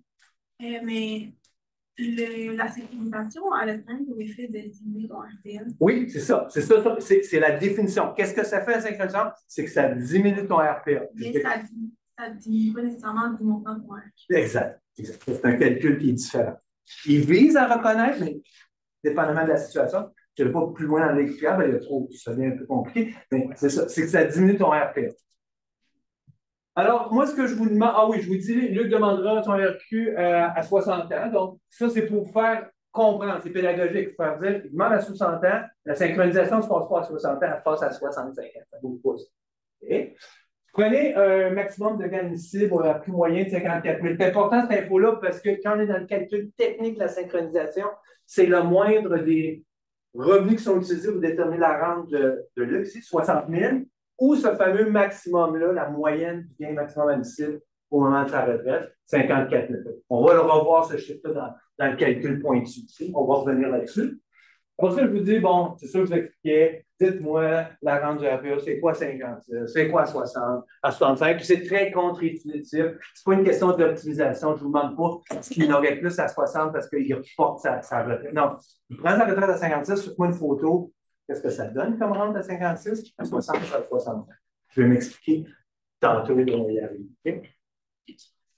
OK, durant quelle période Luc aura la pleine d'emprunt de recette brute? Luc n'a pas de CELI, il n'y a pas de réa. Ça, on pouvait juste, moi je vais faire des petits calculs, mais on pourrait juste, à l'ordinateur, on va le voir, c'est entre 60 et 65 ans pour avoir le plus de revenus, compte tenu des caractéristiques du RPA, puis compte tenu qu'il demande son RQ, c'est une mauvaise décision, il demande son RQ à 60 ans dans l'histoire. Je vais assez expliquer que c'est la mauvaise décision là, pour Luc, à moins qu'il y ait des choses qu'on ne sait pas au niveau de sa santé, mais à la base, c'est il ne faut pas faire ça. OK, donc, on commence à calculer la rente. Okay? Fait que tout le temps pareil, on commence par la rente normale. Là, c'est une multiplication. Okay? Nombre d'années de participation fois le pourcentage de rente acquise par année de participation, d'accord? Fois les 5 meilleures années, dans ce cas-ci, de salaire pour Luc. Fait que cette multiplication-là donne 33 600. Alors, S'il avait. Ben non, présentement. Donc, 33 600. Ça, c'est le calcul de base. Parce qu'il ne réussit pas à satisfaire au moins un des trois critères qui lui permettrait d'éviter la pénalité actuarielle, il y a une pénalité actuarielle à calculer. Donc, ici, on l'a fait, là, je l'ai fait le calcul. Le moins pire résultat, c'est le combiné. Le combiné donne 84 versus 86. Alors, ça me donne 2 années de défaut, 2 années à 5 %. Donc, il y a 10 % de ma rente normale qu'on va retrancher pour le calcul de mon RPA prestation déterminée. Donc, c'est 3 360. Synchronisation du VRQ, aucun rapport. Ça va se passer à 65 ans, je l'ai dit. Ça se passe tout le temps à 65 ans. Peu importe quand on demande le RQ. Tu vois? Donc, ça finit là. Ici, le résultat des courses, 30 240. OK? Donc, ça, c'est à 56 ans. Il prend sa retraite à 56 ans. C'est la démarche. Bon. Là, je vous demande la même question à 60 ans. Okay? C'est pour un seul objectif de compréhension, un seul objectif pédagogique derrière ça, parce que quand vous le faites, vous réalisez que ça donne la même maudite affaire. Tu vas me dire pourquoi tu me fais calculer ça 2 fois. OK? Rien vous pose cette question-là, c'est légitime. Je vous fais calculer une deuxième fois comme ça pour un concept hyper important. Okay? C'est correct que vous ayez été tenté d'appliquer un très mauvais raisonnement financier, je pense. Okay? C'est l'idée de dire, il a pris sa retraite à 56 ans. Okay? On le sait qu'à 56 ans, une pénalité actuelle, on l'a calculé. On comprend que s'il avait pris sa retraite à 60 ans, il y en aurait plus de pénalité actuelle. Vous me suivez? Fait qu'il y en a qui sont tentés ici d'enlever la pénalité actuelle. Okay? Soyez pas gênés de ça. Tous ceux qui ont eu le goût d'enlever la pénalité ici, parce qu'ils disent à 60 ans, il y a plus de pénalité, soyez pas gênés de ça. Mais ayons globalement l'humilité de dire ça n'a pas trop d'allure, par exemple. C'est ça que je veux vous faire réaliser. C'est comme le RQ. Je pense qu'il faut le comparer au RQ juste au niveau pédagogique. Tu sais, entre le choix de le prendre à 62 et 68, enlever du RQ, on retranche 7,2 par année, vous comprenez? Puis on ajoute 8,4. Mais comprenez-vous que la question du RQ, comment elle n'aurait aucun sens, c'est OK, je demande à 62, je me fais enlever 7,2 % par année de défaut pour avoir 65, mais rendu à 65, je reviens à 100 %. Vous comprenez hein, que ça n'a pas de sens financièrement comme choix? C'est un choix. Tu restrictes ce choix-là, puis il y a une analyse. Ultimement, ça serait quoi? C'est pas ça que je l'ai demandé, mais si je dois demander une analyse entre le prendre à 56 ou 60 ans, c'est quoi qui aurait donné la réponse? Différence de probabilité de survie. C'est la même affaire que le RQ. Mais ici, la question, c'était pas ça. Il prend sa retraite à 56 ans. Quelle est la différence entre sa rente à 56 et 60? Il n'y en a pas, parce que la pénalité actuarielle, elle va suivre jusqu'à la fin, jusqu'à son décès. Ça, c'est important en maudit de comprendre ça. Puis voir que financièrement, c'est le seul résultat possible.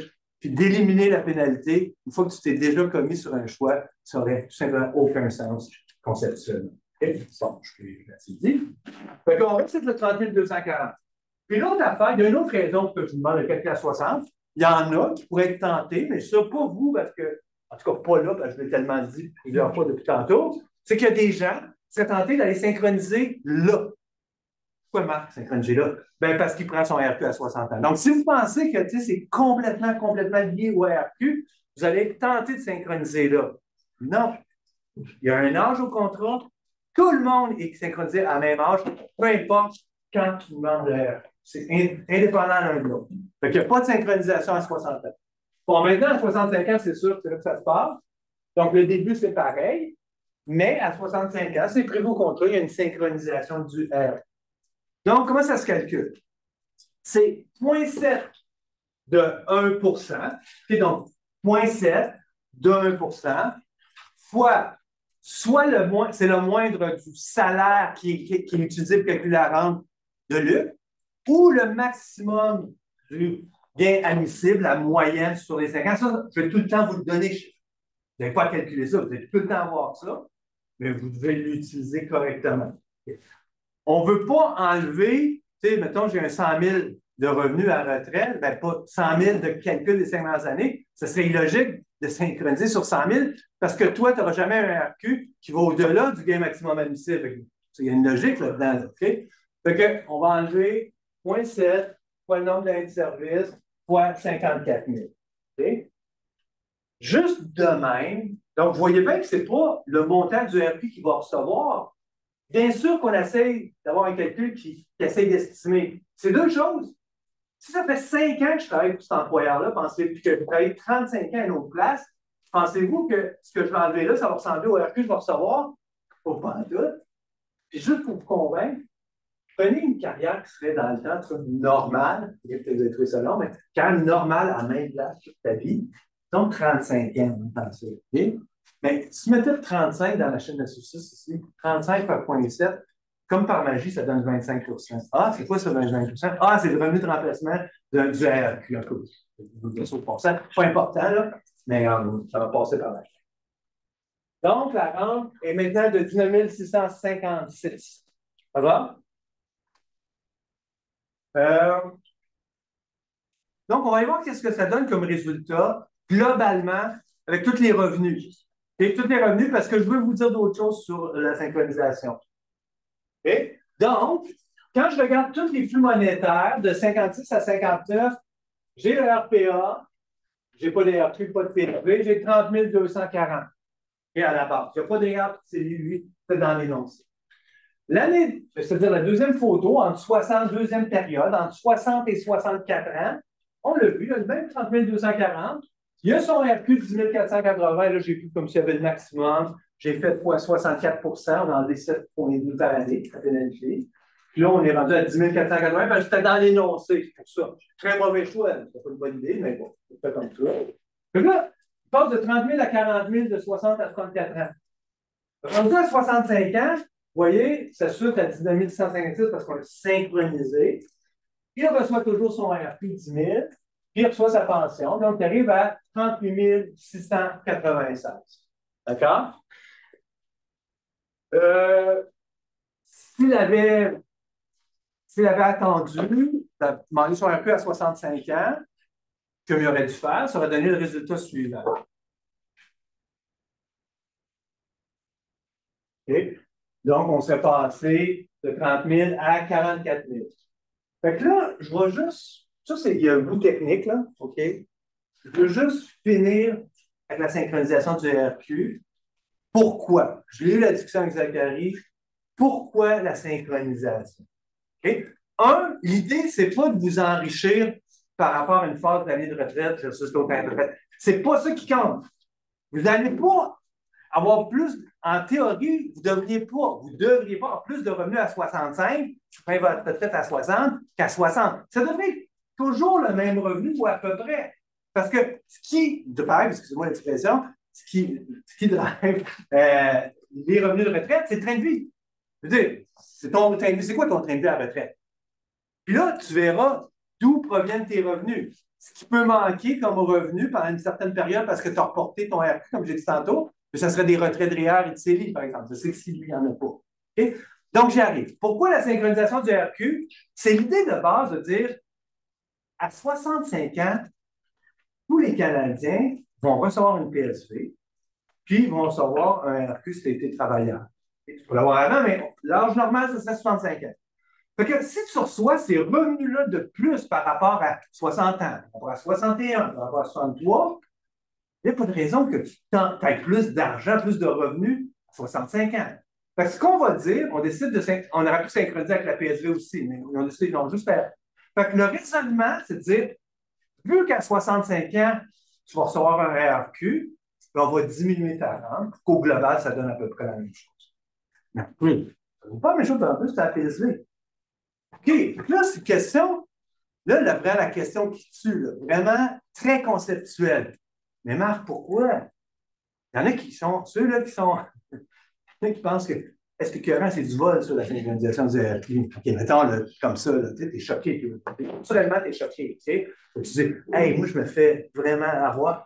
On m'enlève l'argent, on appelle ça la synchronisation du RQ. Bon, c'est pourquoi la synchronisation? Big picture, conceptuelle. Pourquoi que ça existe, ça, cette synchronisation-là? Tu sais, on vient de le dire. Je n'ai pas besoin de la pleine rente, elle va être compensée à partir par la RQ et le PSV. Donc, ça va, j'ai compris ce bout-là. Conceptuellement, là, le plus.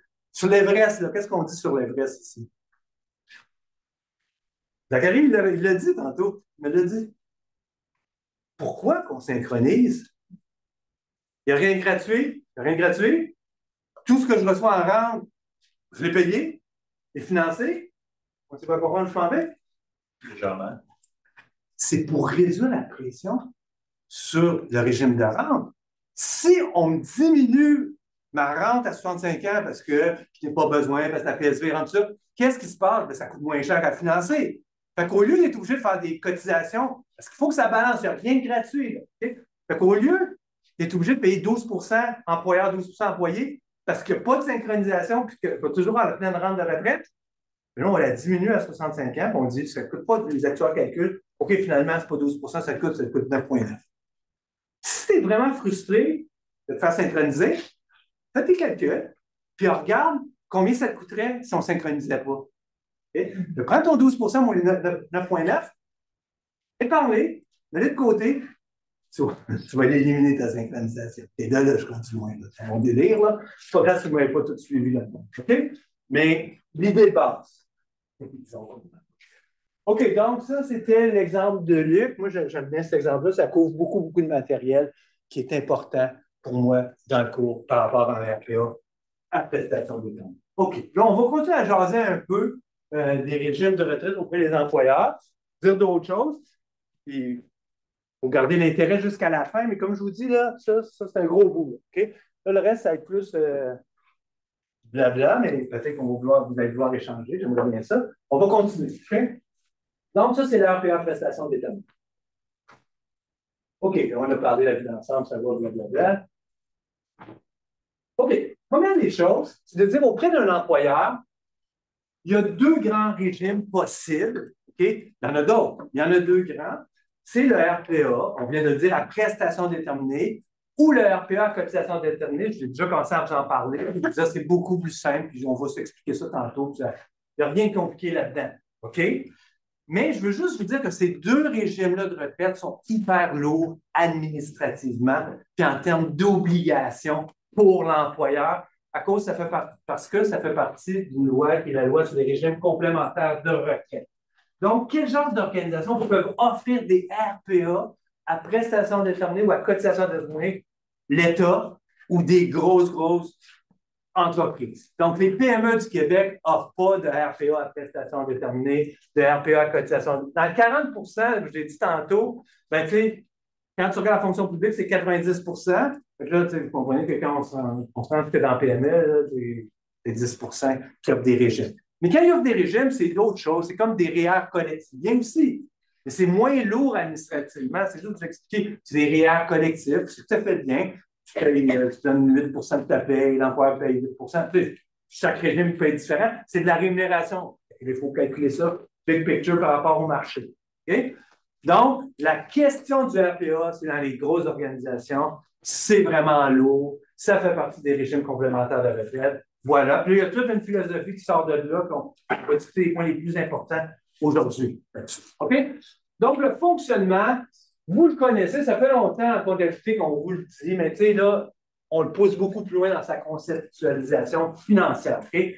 Le RPA, première colonne, à cotisation déterminée, vous pouvez le voir comme un REER où l'employé cotise, l'employeur cotise. OK? Dans le sens que je ne sais pas, ça va être pas ma rente. C'est ça qui est important de comprendre. Je ne sais pas c'est quoi ma rente. Ça va dépendre de quoi? Ça va dépendre de comment tu cotises en pourcentage, comment ton employeur cotise, quel genre de rendement le gestionnaire de régime va faire sur ta vie active.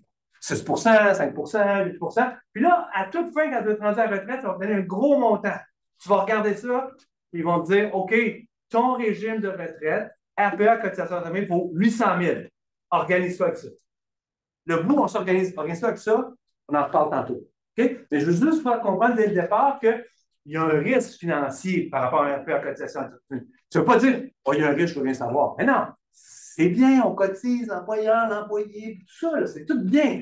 Mais je veux juste vous dire que si la bourse chute, okay, 3 ans avant ta retraite, tu as un RPA cotisation déterminée, tu manges tes bas, là, ça diminue, ça va fluctuer. Là. OK? RPA prestation déterminée, fluctue zéro. Pourquoi?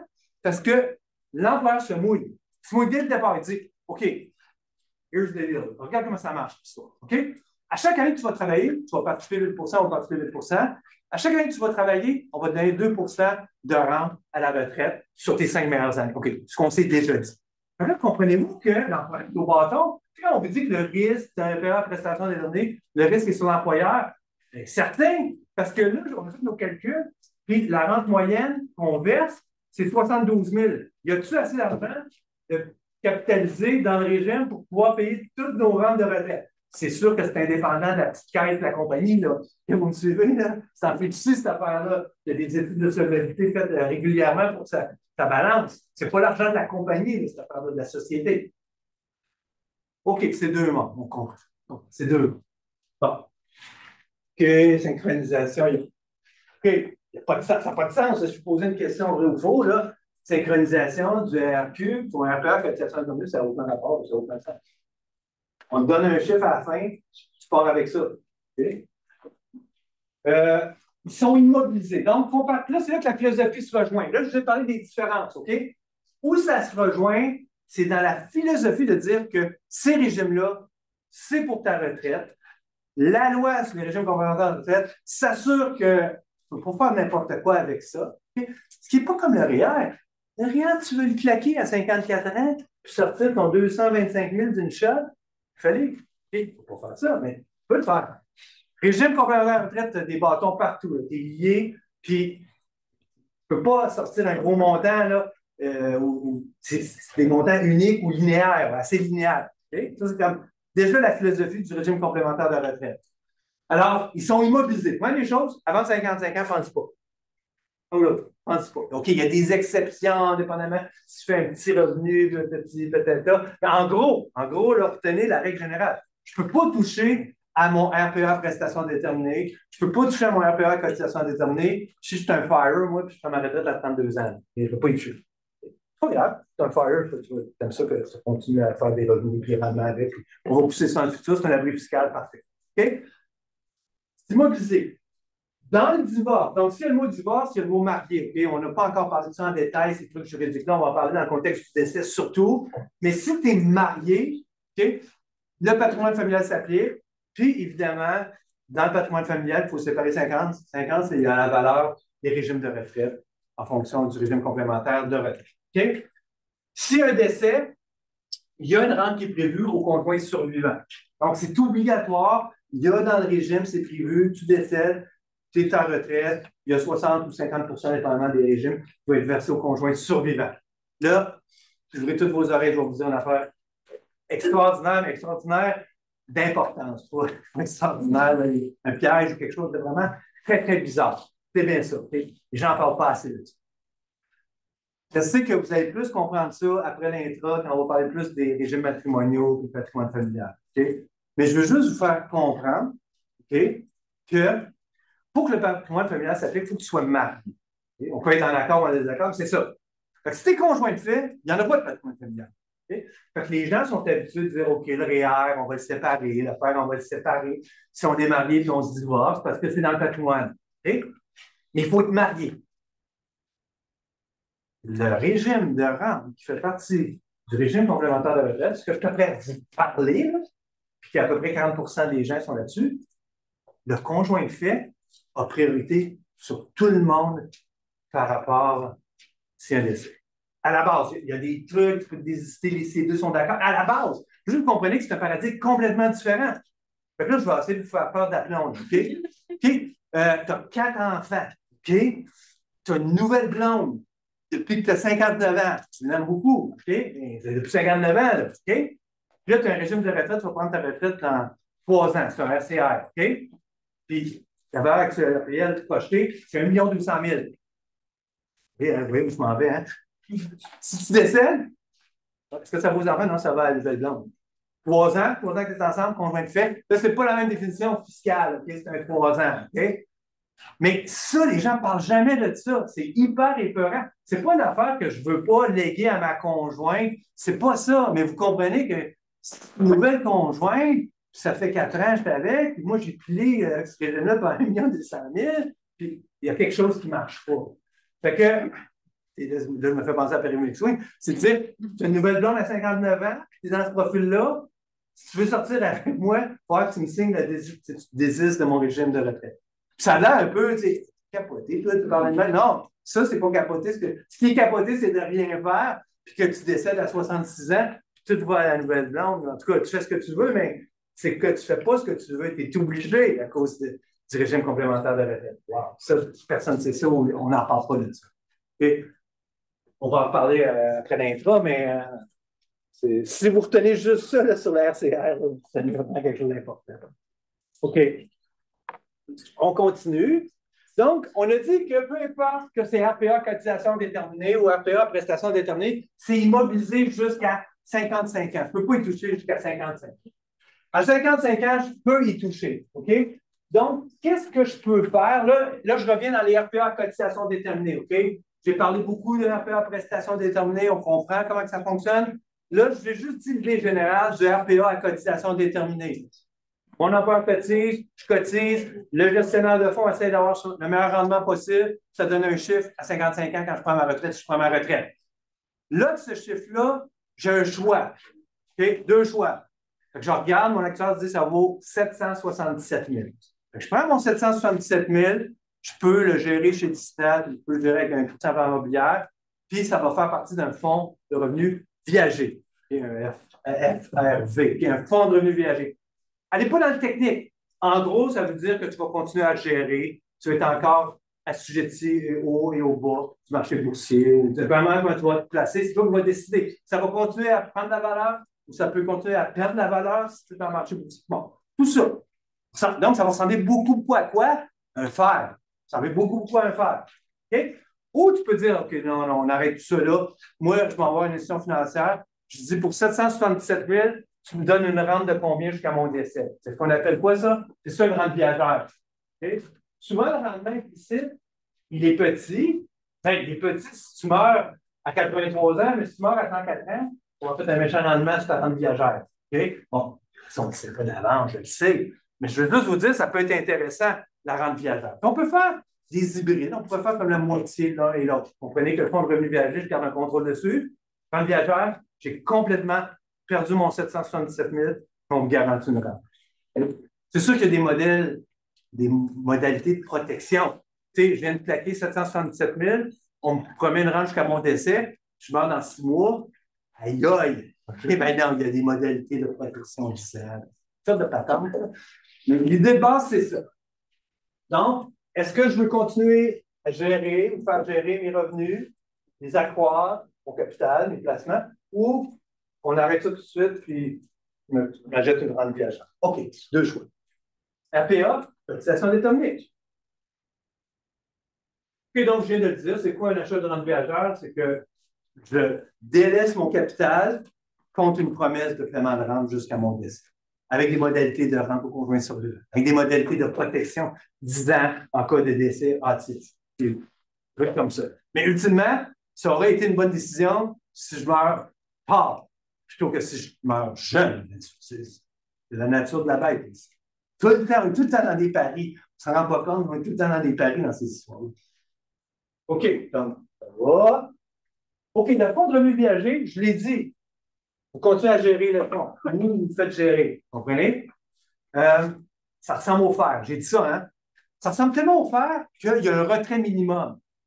Tu dois retirer un minimum à chaque année. Parce que rappelez-vous, c'est un abus fiscal, ça. Le fisc est tanné d'attendre après son impôt rapporté. Là. Fait que là, il déclenche. Il disait, à 71 ans, on commence à retirer un minimum. Fait que le fonds de revenu viager, il y a un retrait minimum. Ce que vous n'avez jamais entendu faire de votre vie, c'est d'avoir un plafond, de dire qu'il y a un retrait maximum. À chaque année, je ne peux pas dépasser un certain montant. Qu'est-ce que je vous ai dit au début sur les régimes complémentaires de retraite? C'est une philosophie de préserver la nature initiale, de dire c'est pour la retraite. Fait que, on ne veut pas que tu dilapides cette histoire-là. Tu t'es rendu compte que tu es pogné avec une conjointe de fait qui va à droit, puis là, tu décides de dilapider, ou je ne sais pas ce que je peux vous dire. Là. OK, vous comprenez, juste pour faire comprendre, ce que vous faire comprendre, pas des exemples sexistes que je vais faire. Donc, retrait minimum, retrait maximum. On doit être dans cette zone-là chaque année. Fait que le retrait minimum, c'est correct, là, je sais que c'est écrit en petit, c'est pas important, je ne demanderai jamais de calcul par technique par rapport à ça, mais c'est le même retrait minimum, c'est la même cédule de calcul, la même grille de calcul, les mêmes critères que le FER. Donc, pour le minimum, c'est la même affaire. Okay? Mais comme je vous ai dit, dans un FER, il n'y a pas un maximum. Tu veux claquer ton 800 000, tu vas faire ça, mais tu peux le faire. Mais pas avec un fort revenu viager qui provient d'un RPA cotisation déterminée, qui est assujetti au régime complémentaire de retraite, qui est pesant et qui veut protéger tout le monde par rapport à l'objectif de retraite. Donc là, tu as ça. Ça, tu n'as pas ça ailleurs sur aucun autre régime. Oui. Donc, tu as un maximum. Si tu es à 65 ans, tu ne pourrais pas décaisser plus que 7,2 de la valeur de ton fonds de revenu viager. Si tu as 100 000, tu ne peux pas sortir plus que 7 200. De même, on ne veut pas que tu dilapides le capital qui est là pour la retraite. C'est de même. Le régime complémentaire de retraite, c'est autre chose. Ce n'est pas comme la famille REER. Même s'il y a des bouts qui ressemblent et des bouts qui ne ressemblent pas. Ça va? Tu fais beaucoup de nouvelles choses, là? Oui. Mais dans le fond, parce que là, c'est un pourcentage de ce qui reste dedans. Oui. Ça veut dire que plus tu vas avancer en année, oui, ton pourcentage est plus haut, mais tu as quand même moins d'argent que tu Ça dépend. Si tu fais plus que 7,2 par année, c'est moi, non, mais je comprends que ça décline. Okay. Ouais. OK, donc, c'est la dernière à cette heure. Je vais juste prendre le temps, mais j'ai déjà commencé à lancer des mots. Puis, non, c'est vrai, j'avais des questions que je vais vous poser intéressantes. Et donc, ce que je vous dis, avec les régimes complémentaires de retraite, autant cotisation déterminée que prestation déterminée, c'est important d'avoir des mécaniques obligatoires dedans. Je m'explique. Que ce soit RPA, prestation déterminée ou à cotisation déterminée, au jour 1 de la retraite, ça a une valeur. D'accord? Ça a une valeur financière actuarielle. Souvent, c'est un nombre incroyable. C'est un chiffre incroyable de quelqu'un qui a travaillé longtemps au même endroit. Ça vaut 1 million, ça vaut 900 000, ça vaut 1,2. C'est des affaires de même, tu sais. 700 000, 600 000, c'est des gros montants. D'accord? Donc, évidemment, vous comprenez que si tu as 600 000 dans ton REER, plutôt que de l'avoir dans le RPA, c'est ça la traque que tu as pris dans la vie, dans tes choix d'employeur.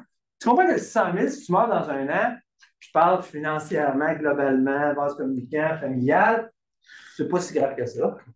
Parce que tout le reste va aller aux enfants. C'est pas perdu, vous comprenez?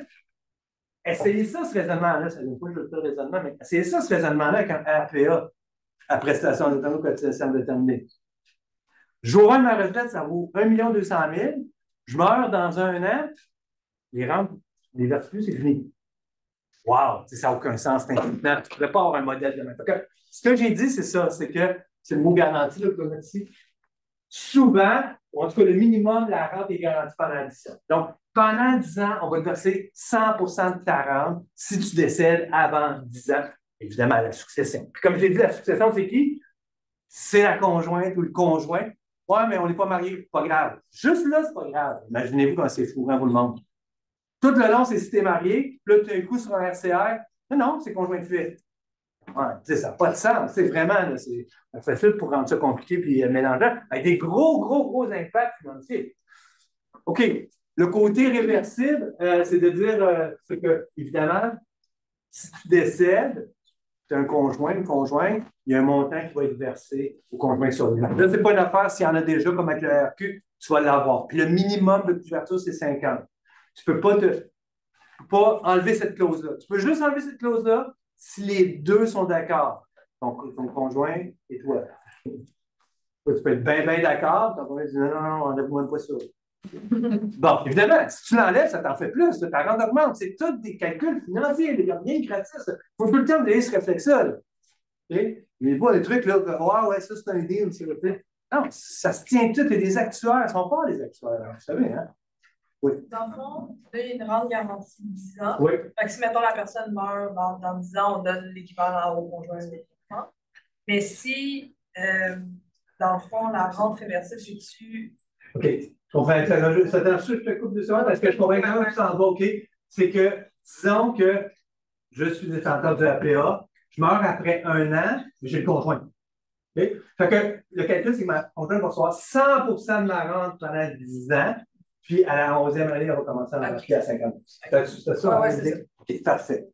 C'est bon. Excellent. Alors, je veux juste arriver avec 2 questions. C'est juste, il n'y a pas de bonne ou mauvaise réponse, mais Deux. Ouais, une petite question KO, s'il vous plaît. Je veux aller jusque-là. C'est possible. On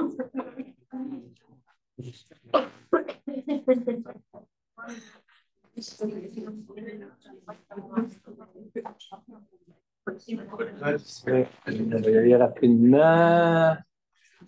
Bon, à peu près 2 minutes pour faire passer mon message, mais c'est pas grave, ça va être assez, c'est juste un petit constat global vu d'ensemble.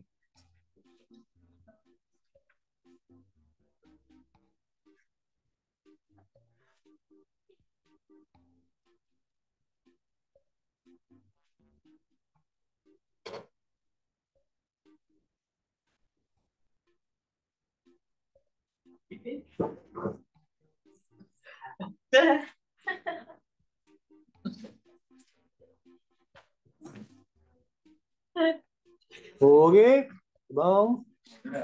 OK, on y va demain. C'est pas grave. Go.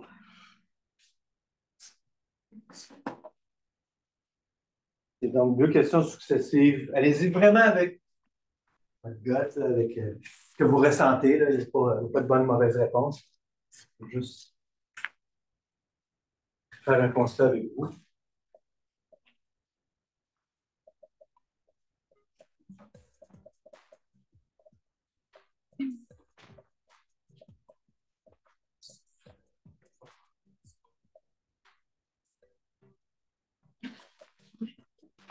OK, donc, RPA prestation déterminée ou prestation déterminée, qu'est-ce que vous préférez? Donc, 34,9, c'est beau. 34 prestations, 9 cotisations, c'est bon. OK, deuxième question. Il n'y a pas de bonne ou mauvaise, allez-y vraiment avec votre première impression. Première impression, là, rationalisez pas trop. Dans ce cas-ci.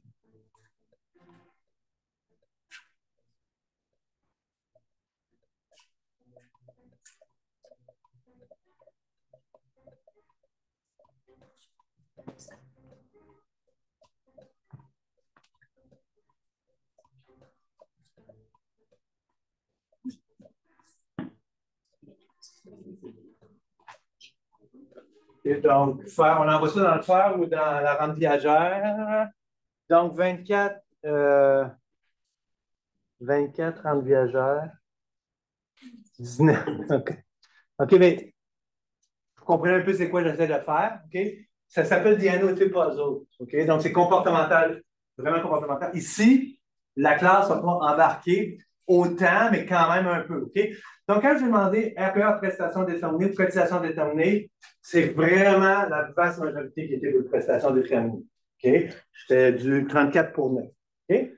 Quand je suis arrivé, dire, OK, toi, tu n'es pas dans un mode de RPA, là, tu as fait ton épargne tout seul. OK? Puis tu as un fer.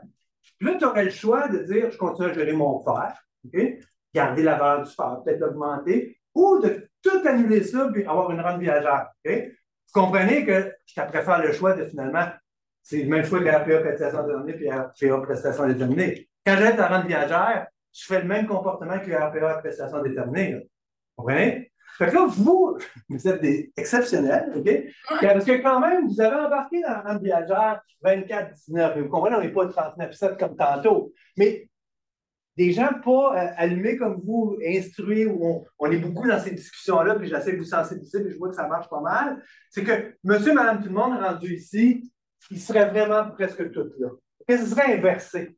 Vous comprenez? Fait que ça, c'est d'analyser parce que quand on te le met en RPA, c'est mieux la sécurité du RPA prestation déterminée. Puis quand d'un coup, tu es du côté du réel faire, tu dis non, laisse-moi mon père, je ne veux pas donner d'argent pour avoir une grande viagère.